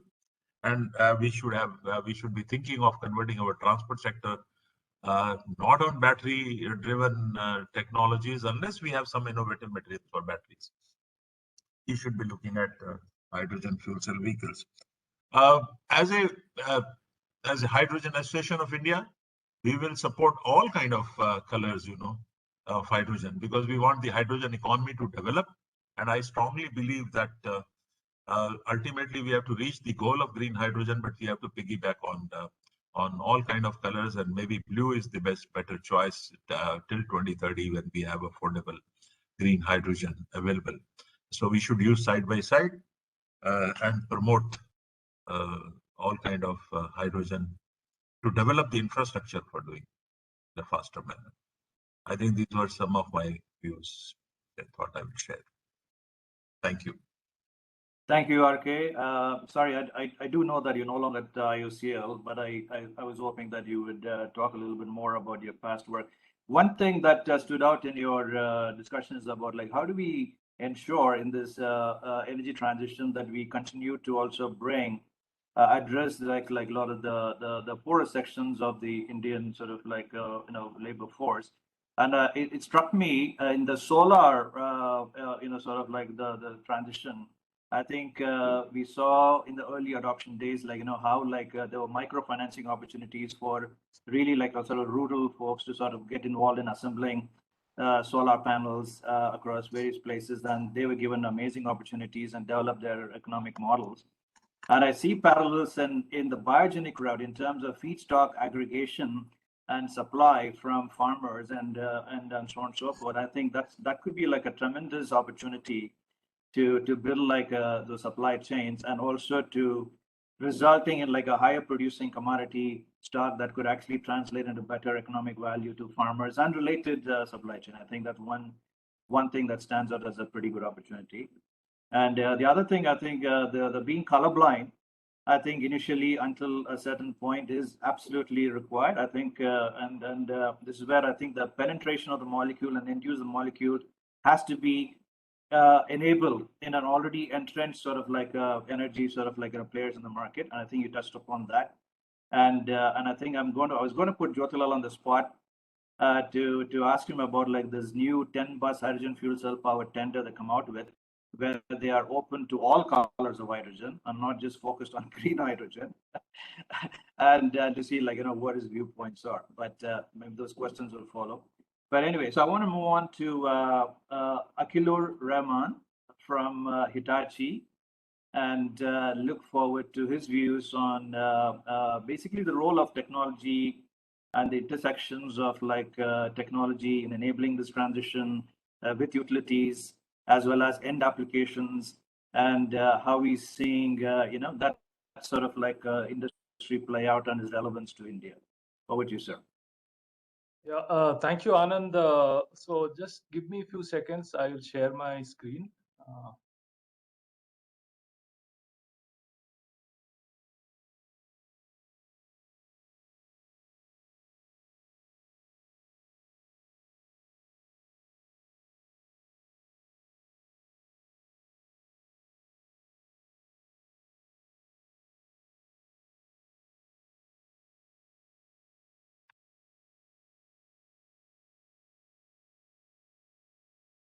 All right.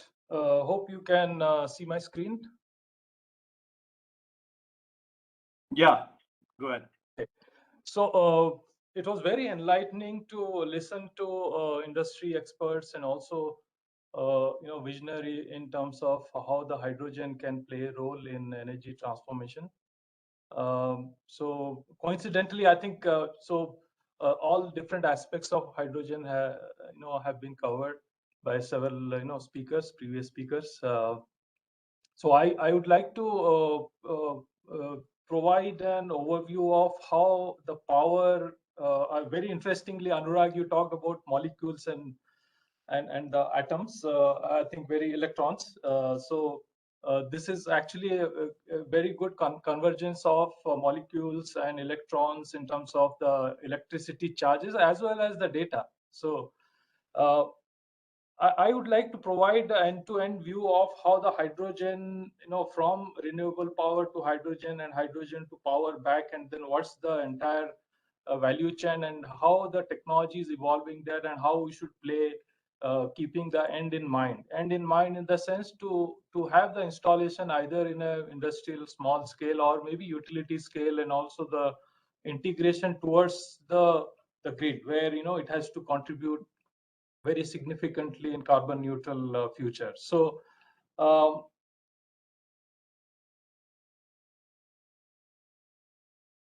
okay, so if you look at, so sorry, this is more like from electrical engineers' point of view, the diagram, but I will not go into the technicalities of it. But if you look at, the power to green hydrogen, as we have discussed about it, using the renewable energy and producing green hydrogen, and so there are different building blocks here. If you see. Renewable power, of course, that we are not going to deal with now. I mean, we assume that it's available, and we know that there is a strong potential there to scale it up very largely. So you take the power, you have the transformation of the power, the converter, the rectifiers, then you have the stacks, the electrolyzers.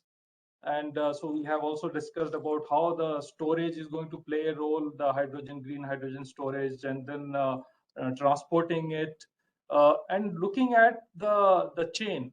So it goes to either a system where it is, charging the fuel cell, and then from that it's storing the energy, the energy in terms of electrical energy. The hydrogen gets again converted back to the energy, electrical energy, and then it is feeding back to the grid or the electrical systems in an industrial plant.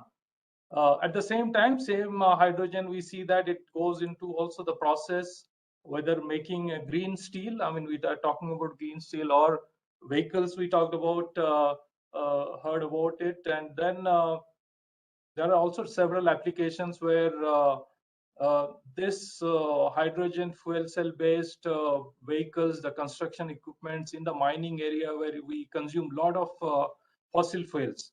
So essentially saying that whether it is hydrogen or ammonia or any type of hydrogen, so the electricity is going to be the carrier, the backbone of the energy system, because that's how we can control it better and also carry it better and also make it more greener. So here, in addition, we talked about the building blocks here in terms of the electrolyzers, in terms of how to store the green hydrogen, how to also have the fuel cell, but also the electrical system, which is going to be the backbone for this, starting from the conversion, the converter, the power quality aspects, and because it has to be coexisting with the grid, and the grid has to be stable with the variation, with the dynamics of the green power, green hydrogen coming out from the system. So it's a convergence of different building blocks. One hand, the hydrogen production, electrolyzer, the electrical plant, the balance of plant, the power quality, and also entire thing is automated with the SCADA energy management and asset management, so that we have the availability of the system, the entire system, from power to hydrogen to power back, and also serving different applications. So this is a very good example, in going back to reference of Anurag, how the molecules and electrons, molecules in terms of hydrogen and electrons in terms of the electricity, the charges, and also the data, very important, because in addition to the entire process model, so here actually it talks about, it entails two type of models. One is the electrical, the power system model, and also the chemistry, the chemical of hydrogen production. So how these process models can be integrated, and also on top of that we have the data model by which we can achieve better reliability, predictability of the system, because the power system, as we know, the grid, it works in millisecond. So any disruption in the system, in the process, actually can lead to tripping of a circuit, tripping of a particular area or industrial plant, and also it can lead to cascaded tripping of the system, the grid. So here, if we look at all these building blocks, they are going to undergo a lot of innovation. I mean, we are seeing that how the hydrogen electrolyzer, and then Mr. Malhotra talked about rightly, how we have to achieve green hydrogen through blue hydrogen. So that kind of innovation will happen. And similarly, on the storage side, on the fuel cell side, and also this is not going to be just the hydrogen fuel cell based system, but also the battery. So we are going to have a hybrid kind of energy storage, energy backbone here, including the battery storage, including the pumped hydro, including hydrogen and the conventional energy. So how all these things will work together. So important to have the control, because each of these energy sources, they have their own dynamics, they have their own inertia. So as we know that in the conventional power scenario, we had the large, the plants, rotating machines. That was giving us stability in the grid, because we had the spinning reserve, we had the idle plants, rotating machine. But with that, reducing them and bringing in more, renewable power, that gives us sort of also challenges for keeping the grid stable. So here we need a very strong control of the entire process in terms of millisecond, microsecond, and then that can be done with power electronics, and also ensuring that the power quality is achieved, and also cyber security in the entire value chain. We have to ensure that when we have all heavy automation, digitalization, asset management here, so cyber security is also important. So if we look at this building blocks and innovation continues very dynamically changing these technologies, the system has to be very modular, that you plug in, plug out, the modules as they evolve, as the technology is evolving. So the system has to be that way, very modular and very, it's like hot plug-in. You take out your, let's say, electrolyzer stack, and then put in the new stack, which is having more efficiency, better control. So then the system has to run in that mode. So it's like hot plug-in and plug in and plug out kind of technology modules. So this system, looking at the power to green hydrogen, hydrogen to power, and the value chain, you have different applications, whether it's electric vehicles or the microgrid, and also the fuel cell based vehicles, battery, and green steel, using the hydrogen for the process.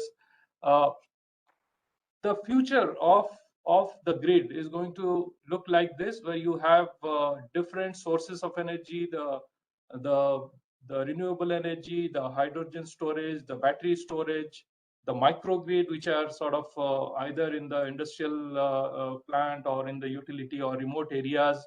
Microgrids, they are going to run. And on the other hand, you have the loads like the electric vehicles, not only just the conventional charging, but also fast charging, ultra fast charging, flash charging. In 20 seconds, you charge your bus when it is in the stop. So all these diverse technologies, innovation happening in the entire grid. The grid has to be stable. The grid has to be resilient in the sense whether there is a cyber security issue or there is natural disaster, some line tripping, the system has to still work. So we have to have a sort of defense in depth kind of cyber physical system, where we can quickly isolate the system, still run the subsystems reliably, because the power is very important for the society, for the industry, for the infrastructure. So several technologies, they are there to actually connect all these diverse sources, including the hydrogen. Meshed HVDC is one technology, the high voltage DC, because it gives flexibility and control of power flow, the transmission, distribution across different type of sources of energy, and also consumption, the load point. Of course, the power quality aspects also there. Flexible AC transmission is also going to be there.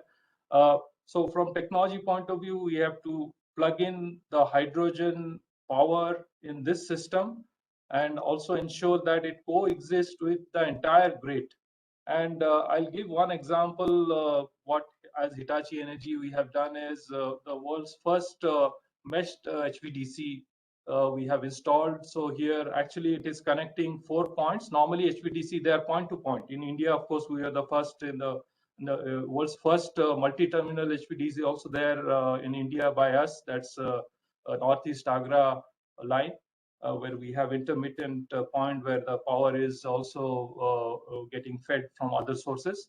So here, this is one example of 4 points, HVDC, mesh HVDC, where pumped hydro and solar power, wind power is connected to the feeding point. So this is a Beijing example. And here you can see that hydrogen also can be another element where it is also connected to the entire grid and coexisting with all these different sources of energy and making the grid more stable. And I'm sure with all these technologies there, and also we heard about the initiatives taken by the state government, by the central government, also the companies, the industries. Reliance is also trying to address the entire value chain. We are sure we are going to have this hydrogen, green hydrogen power very soon. And just to assure you that from the technology point of view, from the grid point of view, we also are ready with the technologies, implementing them, and also demonstrating that the entire system works reliably and flexibly. Yeah. So with that, I'll just stop here for further question. Thank you, Akilur. I think that was pretty fantastic. I think people should really realize that when people talk about $1 a kilogram of hydrogen by 2030, it's just the cost of the hydrogen being produced, and not really the cost of hydrogen at the point of use. So this is where the whole debate related to how do you transport the molecule to the point of use and the whole related supply chain cost really is really about 50%. Or 60% of the entire cost. And I think a platform such as yours are really sort of addressing the sort of the energy carrier ability of the molecule and the electrons, and actually reducing the cost of the supply chain of actually portability of the power. So thank you for that exciting sort of overview and your work. I'd like to remind the audience to please ask whatever questions. I think we are sort of devoid of some questions. I know we are running out of time, so quickly switch over to 2 more folks. I think Akshay has joined us, and if Akshay can sort of give us an overview of basically from a Middle East and European perspective, because I know that ACME is pretty active in those regions, and talk a little bit about how do you see the differences between the missions and the policies guiding their green hydrogen roadmaps, if any, and comparing and contrast India, and also how beneficial the new green hydrogen mission is for utility scale developers such as yourself in India, and how do you see that panning out? Thank you. Thanks, Anand, and thank you everyone for inviting me here, my fellow panelists. I think it's always good to discuss and ideate about the hydrogen economy with such esteemed folks from the industry and senior leaders. I think you rightly mentioned, some of the aspects that I would like to speak about today. But over and above, I think one more thing that I would want to bring to the table today is on the commercial aspects of the business, because and I am directly involved in that, so it gives me a lot of comfort in talking about how the market is playing out internationally and in India. Because as I can see, a lot of discussions happening on the time frame and the color coding. But essentially, I think we are proud to say that we are the pioneers in this business, particularly on the green hydrogen and green ammonia side. We are making the first sale, that too at scale. So we're talking about more than 100,000 ton per annum sales for green ammonia globally, which is the first. And I think this is something that needs to be brought to the table and understand that there is a market, existing market. And I'm, without going into specifics, there is a large-scale market that's ready to accept the molecule in its current form in terms of the green, in terms of the green nature. And there are not only one industry or two industry which is now looking at it very actively, but in fact there is a multiple end users who are now starting to look at it, and then we are discussing it as ACME. Not only the term sheets, but definitive agreements, and that to long-term agreements for sale of green hydrogen, green ammonia, that too at a fixed price level for entire 20 years or 25 years duration. So I'm saying, this is how the market is, and time frame is important, the cost is important, but I think there's a readily available market currently in place globally, which is now looking at it very seriously. Having said that, I think I need to start with the Indian market first. I think this is very topical to the discussion today. We as ACME, as you rightly pointed out, one of India's largest renewable energy IPPs, and we would, and then we are the pioneers in the green hydrogen sector here in India as well. We have currently the world's first integrated facility of green hydrogen, green ammonia, which is currently commissioned and producing and under a sales cycle as well. The first sale has happened. So then again, this is again testament to the robustness of the market in India as well. And if you're not even going to the international market, I think in India itself, domestic consumers are now looking at it very closely. So we have a running plant which is producing, which is a semi-commercial plant, which is producing 5 tons per day of green ammonia currently in Bikaner, Rajasthan. So this is something that we are very proud to tell to the world. And and we have a dedicated solar unit associated with this project, and then obviously producing green hydrogen, green ammonia currently. We most definitely welcome the policy narrative that has come out from the government. It is, as everybody is saying, that we are also in agreement that it's phase 1 of the policy, and I think the larger policy frameworks are going to come in due course. Some of the issues that the industry has raised over the last few years and months, in fact, with different stakeholders within the government, have been addressed. And again, we seriously, this is something which is very good for the Indian, hydrogen story. So we welcome that. Without I think we at ACME are definitely looking at it very, and then this is something that's going to do good lot for the industry as well. So number one, the policies that have been put out are very welcome, and I think a lot more needs to be done, which the government is doing in parallel, and I think we are hopeful for new policies to come in as well. So that is one. The second aspect is a lot of issues that were, which is going to align all the attributes of the hydrogen economy. Now, when we talk about the hydrogen economy, it's about the solar, the power producer, and I come with a lot more biased view on the green hydrogen side, because that is what we are doing. We're not looking at blue or gray. In fact, we are purely looking at green hydrogen as the sort of fulcrum of how the Indian story will develop, and that's what we are now taking to multiple countries globally.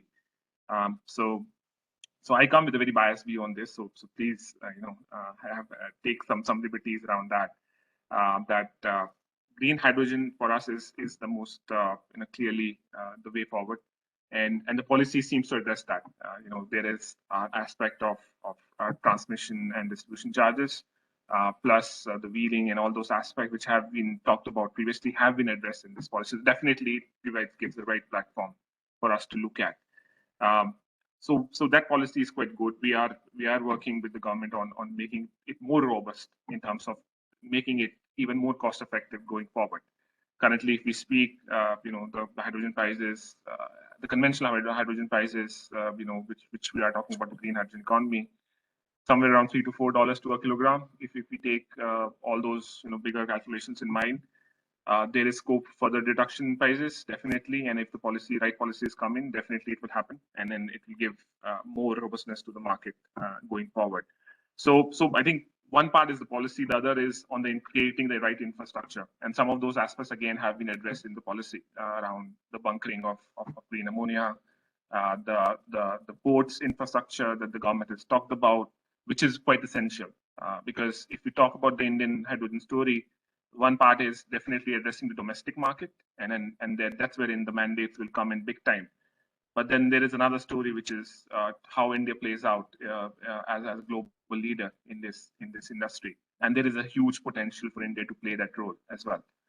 We are talking about multiple collaborations happening between countries at the G2G level, wherein India has also now started looking at it, and I think we are now working well with the government in terms of having some bilateral agreements, and see that where the value lies going forward. Because addressing the domestic market will be only the one part, but then there is a lot more value in addressing the international market, which is going to be key. Because we're not only going to be a supplier, we are also going to be a major leader in this, and that too at scale. So I think all of those policy measures around transmission charges, the infrastructure ones, have been taken care of. Again, this is a welcome move. Now, what needs to be done and how it needs to, look at what is happening globally. And you mentioned about the European market and especially on the Middle East side.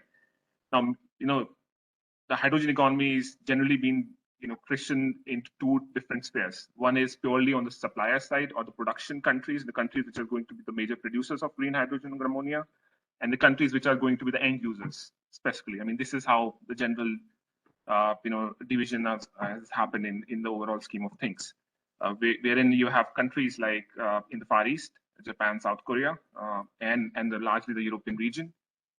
European region is in fact is a dual case scenario wherein they are now looking at producing as well at scale, but then they are much larger. There is a market for consumption. So Europe is a kind of a hybrid case there.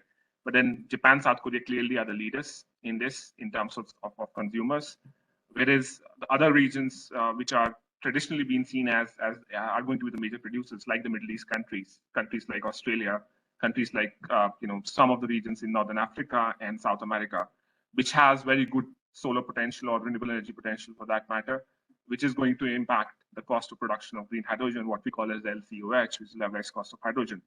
So definitely there is, policy measures that have been brought in by these countries on the production side. Countries like Australia, countries like Middle East, already they have a benefit or some kind of benefit that the cost of production of renewable energy power there is significantly better than what we have in India, because clearly of the CUFs. They have better CUFs than India to some degree, which automatically induces a cost advantage for them. Plus the overarching policies that they have put in place, wherein they're talking about subsidies, large-scale subsidies, even for the production cycles. And then to top it all, they're also talking about, to bring the industry to scale in those countries. They're talking about zero import duties, the customs duties, and a lot more incentives on the corporate taxes and other aspects. And the third biggest, policy position that they have taken is in terms of aggregating land. So that is going to be a biggest challenge. That how do you aggregate such large quantity, huge tracts of land? For a general 1 MTPA project, 1 million ton per annum project, essentially the rough size of land that you require is to the tune of 25,000 acres, which is, if you go about aggregating land, and I come from a renewable energy background, so if you go about aggregating land to this tune, it takes a lot of time in India, and which will involve multiple agencies. So that's wherein the other countries do have some advantage, wherein they have put in place, policy measures to enable such, project development activities to take place in a relatively, easier manner. I would say it's not, completely, full on efficient, but yes, it's kind of better than what we have in place, and I think the government is looking at it how to do it in a similar manner in India. So that is one of the biggest, policy measures that other countries have taken. So that's on the production side. I think these three are essential to understand that why, these countries are now being looked upon as the natural leaders in the hydrogen economy, particularly on the production side. If you go on the other side of the fence, you have the consumer countries, and why they are sort of leading, because they have so many policy measures already in place. If you talk about Japanese market, I was in a discussion yesterday with some of the Japanese players, and one of the biggest insights that I got is that not only they have mandates now or targets in place for the power industry, for the mobility side, but now Japan is going to come out with a policy even on the maritime industry, which is a very big end use and very immediate end use for the uptake of green hydrogen, green ammonia. They are coming out with a policy wherein there is going to be a substantial subsidy provided to companies in Japan to promote uptake of green hydrogen, green ammonia, which is going to be a huge thing, which is literally going to shift the market towards maritime industry. And obviously there is a global scale, mandate in place from the IMO, which is the International Maritime Organization. So in terms of policy, if you see, the mandates are quite important. Targets are quite important. EU, for that matter, EU has multiple policy measures in place. You have Fit for 55, then you have CBAM, then you have the RED 2, which is the Renewable Energy Directive 2 policy in place. So all of those combined, do create a huge amount of market structure for them, which they are currently, trying to capitalize upon, because they do understand that, renewable energy might not be the only solution for them, and definitely they are looking at blue as a sort of, a pullback on how to convert their demand from going from completely blue to completely green, hydrogen economy, which is there definitely. I would not dispute that. But I think those mandates in place does give them a slight advantage in terms of having large-scale deals in place. The commercial nature of the market does come from large consumer ends, and Europe and some of the Far East countries have taken a lead in this.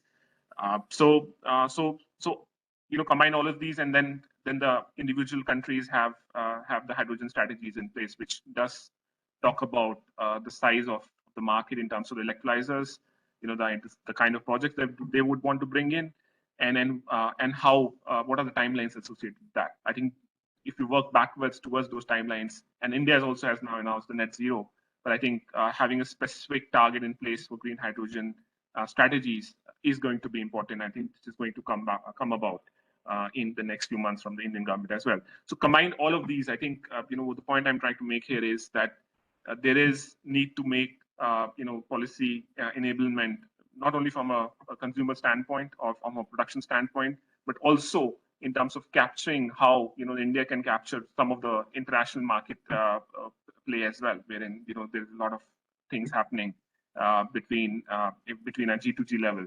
So India should come out with a specific plan of action and how to position India as a leader in the multiplayer green hydrogen economy as well.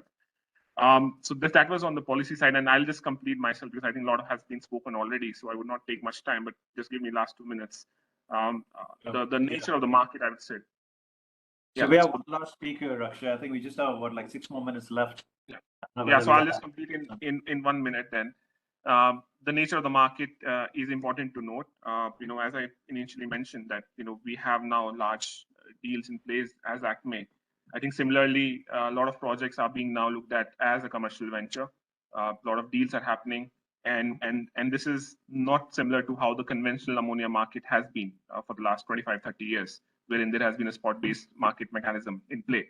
What we are seeing, especially for green hydrogen, green ammonia projects, including us, is off-takers are willing to give us long-term fixed price mechanisms, which is really going to impact the commercial nature of these projects in terms of its bankability, in terms of its viability as well. So I think the point I was trying to make is that there is an established market currently as well, provided the cost effectiveness of the product is maintained. And that's wherein the policy enablements do come big time in helping those projects come up in a very viable fashion. So I would stop here and thanks everyone for your time. Thank you. Well said, Akshay. Thank you. And I completely agree. There are low-cost centers, and then there are markets where there are landlocked countries and regions that are starved of renewable electrons to sort of convert the molecule. And I think maybe there are markets for utility scale developers who are focused on green hydrogen India to focus globally, while other colors of hydrogen India probably takes precedence in the interim time. So we'll move on to Sushil. Sushil, welcome. I think there'll have been a lot of questions related to what GAIL's plans are related to your infrastructure to enable the transition, starting with blending and new infrastructure development and the intersections with the electric utilities. So if you want to shed some light on that, that'll be great.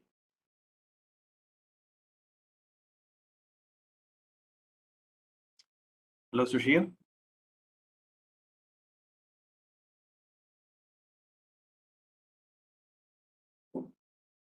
I'm just calling him. Okay. In the meantime, maybe we can shift the spotlight back to Jyotilal. I think we had a question about the new sort of 10 buses tender that is floated in Kerala. That's welcome news, and it's like a great instrument which brings about more of an integrated sort of a strategy to develop both infrastructures as well as the mobility asset and on a wet lease contract, Jyotilal. So I'm curious to understand why haven't you focused on a completely green hydrogen at this point in time, given the policy drivers that probably enable, and or why are you agnostic to the color right now? Looking at the total cost of ownership should be the lowest because I got a mandate, the viability gap funding which my finance department has approved is 1 crore for 10 buses per month. That means I can go up to 12 crores VGF. So I will look at at least model with a maybe monthly cost, fuel plus vehicle should be total So we have called tender in such a way that the cost of fuel, maybe entities can participate with the only fuel alone, or for at least of buses, or for both. So that can you hear my voice? Yeah. This is Sushil here. Sushil, just 1 sec. Yeah, okay. So it's a least cost solution which we are looking at. Ideally, in our earlier when we did the study report, see, we already got from natural gas, green hydrogen. No, hydrogen is generated in the BPCL. That is from the using the natural gas. So we have put that, say, ideally maybe to start with, it maybe 1/3 green, 1/3 blue, and 1/3 gray. So, but we need to switch off. Maybe what to say, you can't suddenly move. Any transition is a slow process. So we put it in such a way to start with, okay, let's get the lowest cost so that it becomes viable for the mobility operator to have the least cost solution. Probably in the years to come, it will come, because even now IOC is taken. See, IOC, none of them could set up the plant. OMIM, IOC, all of them have come forward. But it takes time, minimum 8 months to maybe 10 months to set up a green hydrogen unit. So we'll start with that. Maybe we'll slowly switch over. Thank you, Jyotilal. Go ahead, Sushil. Can you hear my voice? Yes. Yes. So very good afternoon to all of you. Thank you, session chair, for giving me the opportunity. I have a small presentation to share what GAIL is doing on the hydrogen mission.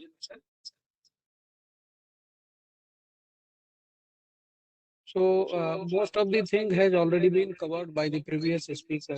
On 15th August 2021, Government of India announced the launch of National Hydrogen Mission with aim to cut down carbon emissions and increase the use of clean source of energy. So I think all these things are known to everyone. Most of the part which I have to cover is the supply side, how we are mixing the hydrogen into the existing pipeline network.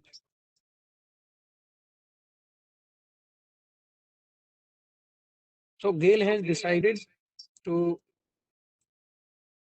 mix the hydrogen in its existing pipeline infrastructure in consultation with MOPNG. Study in August 2020. Sushilji, sorry to interrupt. If you can disconnect from your laptop or mobile, means whichever is you are currently using, which you are not using. Okay, just a minute. Actually, thing is happening that my microphone of this.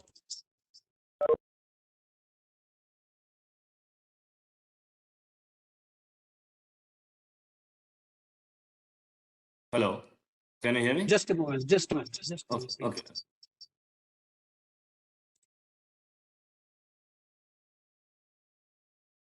Now it's okay?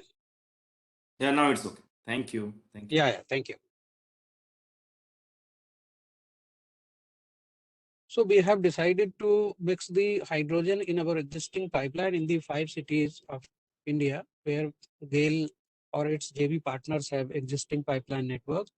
We have planned to mix the hydrogen in 5 cities network, that is in Delhi, Mumbai, Bangalore, Ahmedabad, and Indore. So first we have taken at Indore. So maximum and minimum percentage of hydrogen blending existing CGD network without any modification in the CGD existing infrastructure. Right.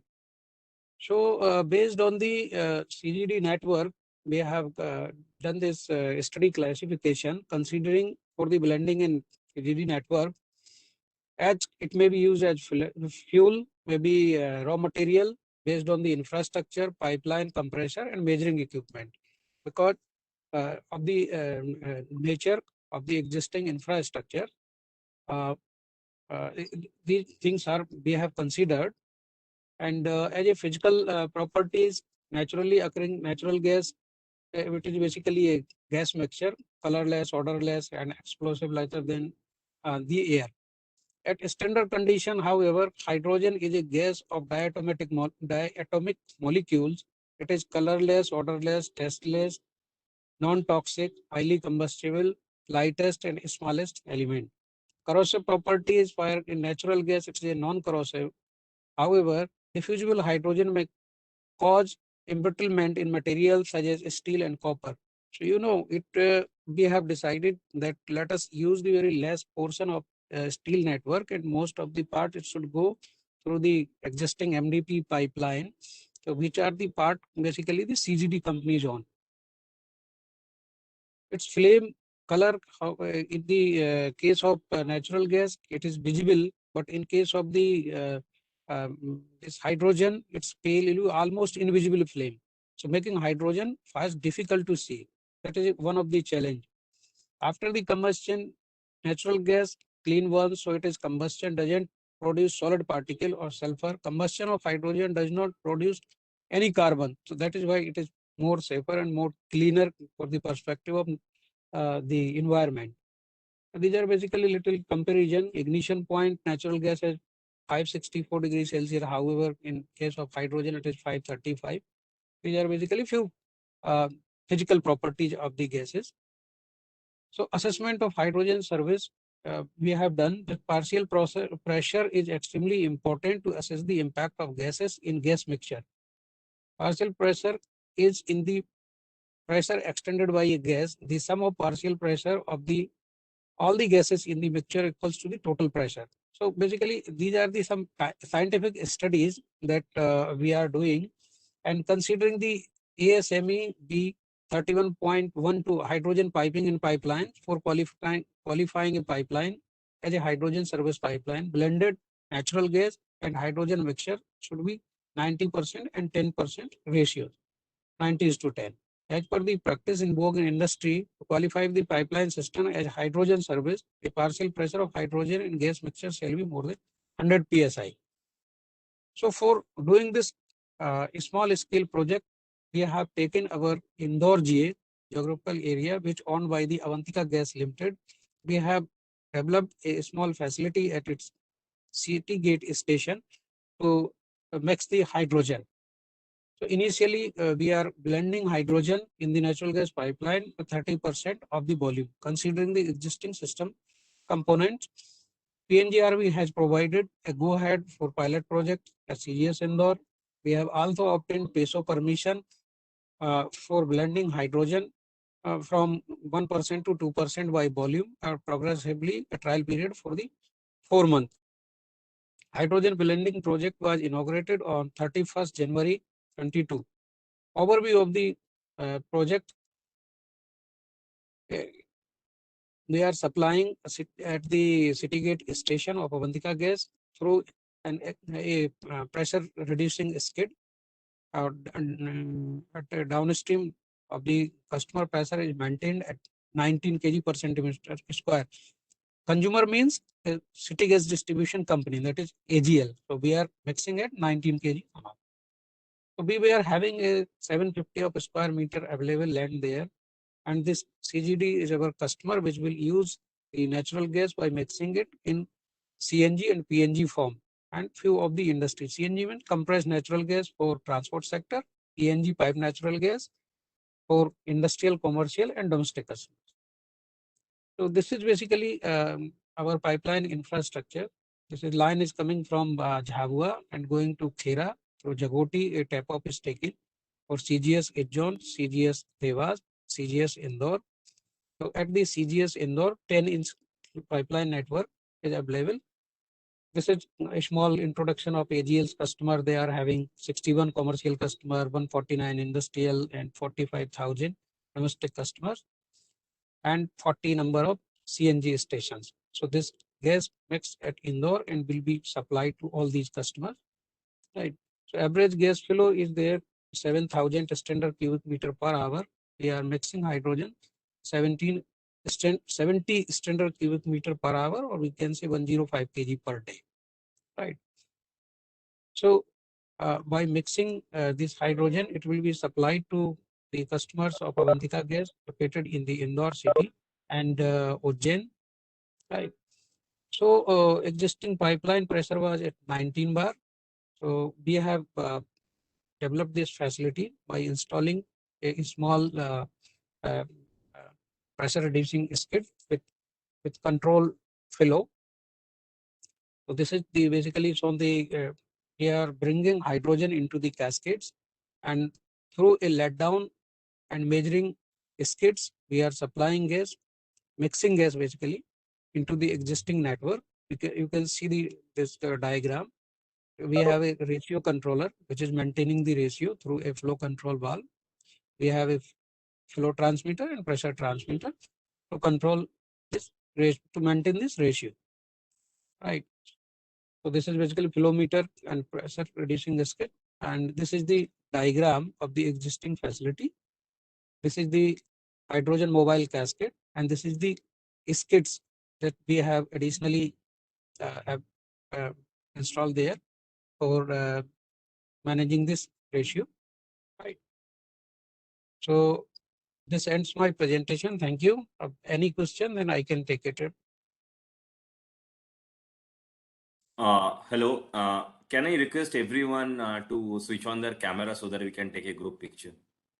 And Sushil sir, if you can just stop sharing the Yes, I will try. Yes, yes. Just a moment.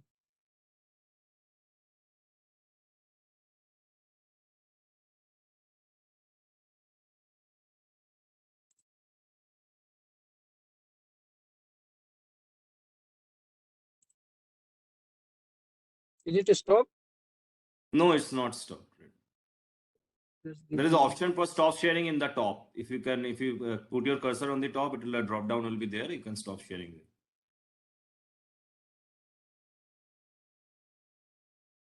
Just a moment.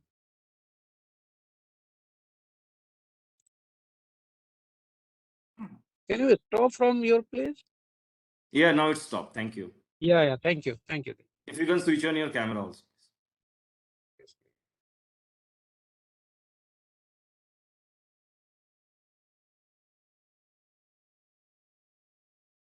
Sushil, if you can switch on your camera.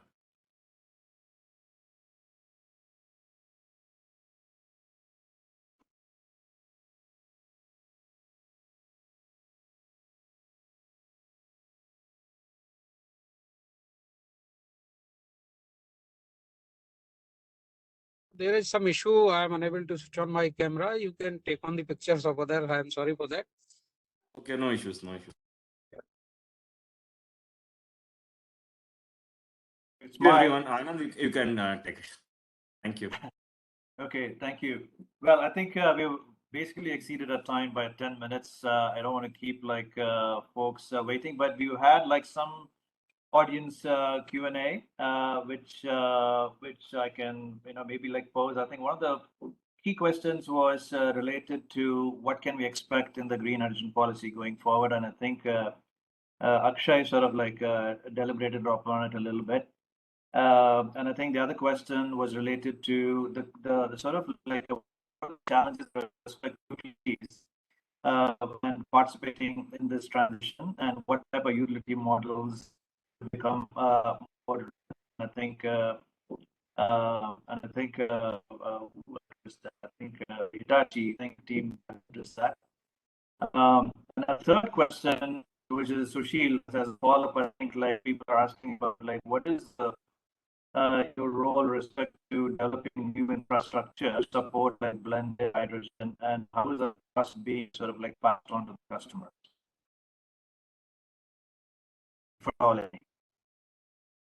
Can I say something, Sushil here? Yeah, go ahead. Yeah, so in case of infrastructure, we are doing a study. The first pilot is successful, but the ratio was very small, only 1 to 2% by volume. Certainly, we are looking forward to increase this ratio in the subsequent pilot project.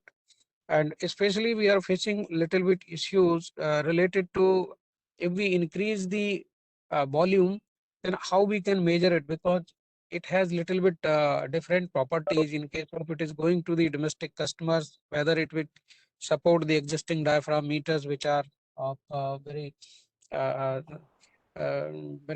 small devices, whether they require the change.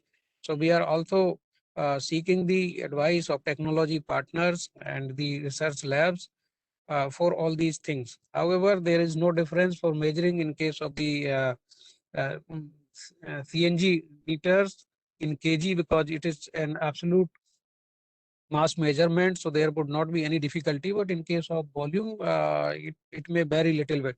So we are facing this challenge. However, very soon we will come out with the solutions, and we will go ahead.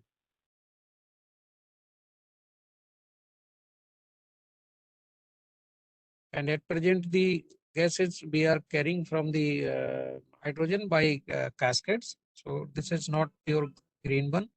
GAIL is also having some portfolio in renewable energies and South India like Karnataka and Tamil Nadu, and also in Gujarat, and a solar project in Rajasthan. So we will use the renewable power for generating the hydrogen in future. We are already invited expression of interest for electrolyzers. So that's it from my side.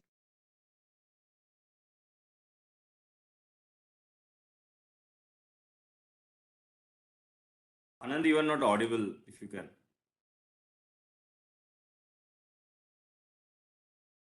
I think till the time Anand is not audible, there is another question for Akshay. I think you spoke on that. What are the additional policy requirements for promoting green hydrogen in India? So if you can.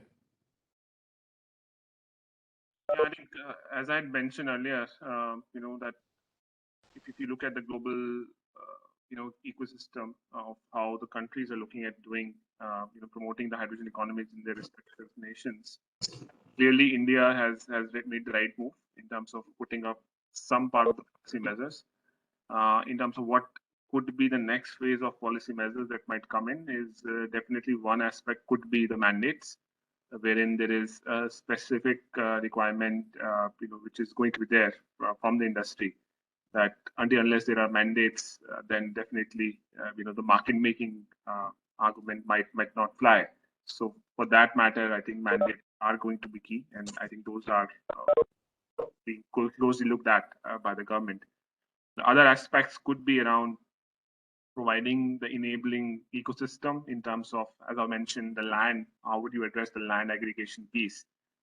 And if you're looking at multi-million ton per annum kind of projects, then definitely the ease of acquiring land and giving it to the industry in a plug and play mode could be something which is very important, which the government might come out with. Third aspect could be in terms of, is it going to be some kind of state support? When I say state support, basically the federal government support, support from the government of India, in terms of addressing the international market and where India can play a huge role. Currently, there is apparently a price gap of cost of production between India and some of the other nations, which are now traditionally being looked upon as the leaders currently. For India to compete with those nations, I think some kind of support from the government would be required, at least for the initial 5 to 10 years time frame, to help industry come up in a relatively shorter time frame. So I think these 3-4 aspects definitely the government is looking at, and we are hopeful that the government in its next policy announcements would inculcate all of these, or some aspect of all of these policies. Anand, you can take over. Are you there? Yeah, Mr. Rahman, the next question for you was what Anand said, how to what are the challenges for the utilities in hydrogen to power integration? So if you can throw some light on that, and how utilities can be benefited from that. Yeah, I think the major challenge is that how do you get all these different stakeholders, because the technology building blocks are coming from different stakeholder, and there is it's changing also, as I said, whether it's electrolyzer or the fuel cell or maybe the transport of the hydrogen, and very important is also the efficiency, the energy efficiency here. If you consider from power to hydrogen, hydrogen to power, so you almost lose 20 to 30% efficiency there. Although, I mean, that need not be compared with the conventional energy, because here we are using the renewable energy, which is there abundantly in the system and as a storage also. But this is also going to be sort of continuously optimized. So in that case, how utilities can first of all get all these different technology providers to come for a joint kind of pilot and also the commercial project. Second thing is also the business model. That includes the funding, the capex, because the capex required and the ROI may not be immediate. It has to be a long-term kind of ROI, and also the strategic element of carbon footprint, whether it's a country level or maybe industry and infrastructure level, where that's an element. So how that can be monetized. If not very quantitatively, at least qualitatively, how you can bring these two together: the capex, the opex, the business model, and the technology change. So this is going to be a challenge, I think, to set up a sort of plant in future. I'm sure. So I think the different stakeholders will come together, facilitated by the policymakers to make let's say make this happen. Yeah.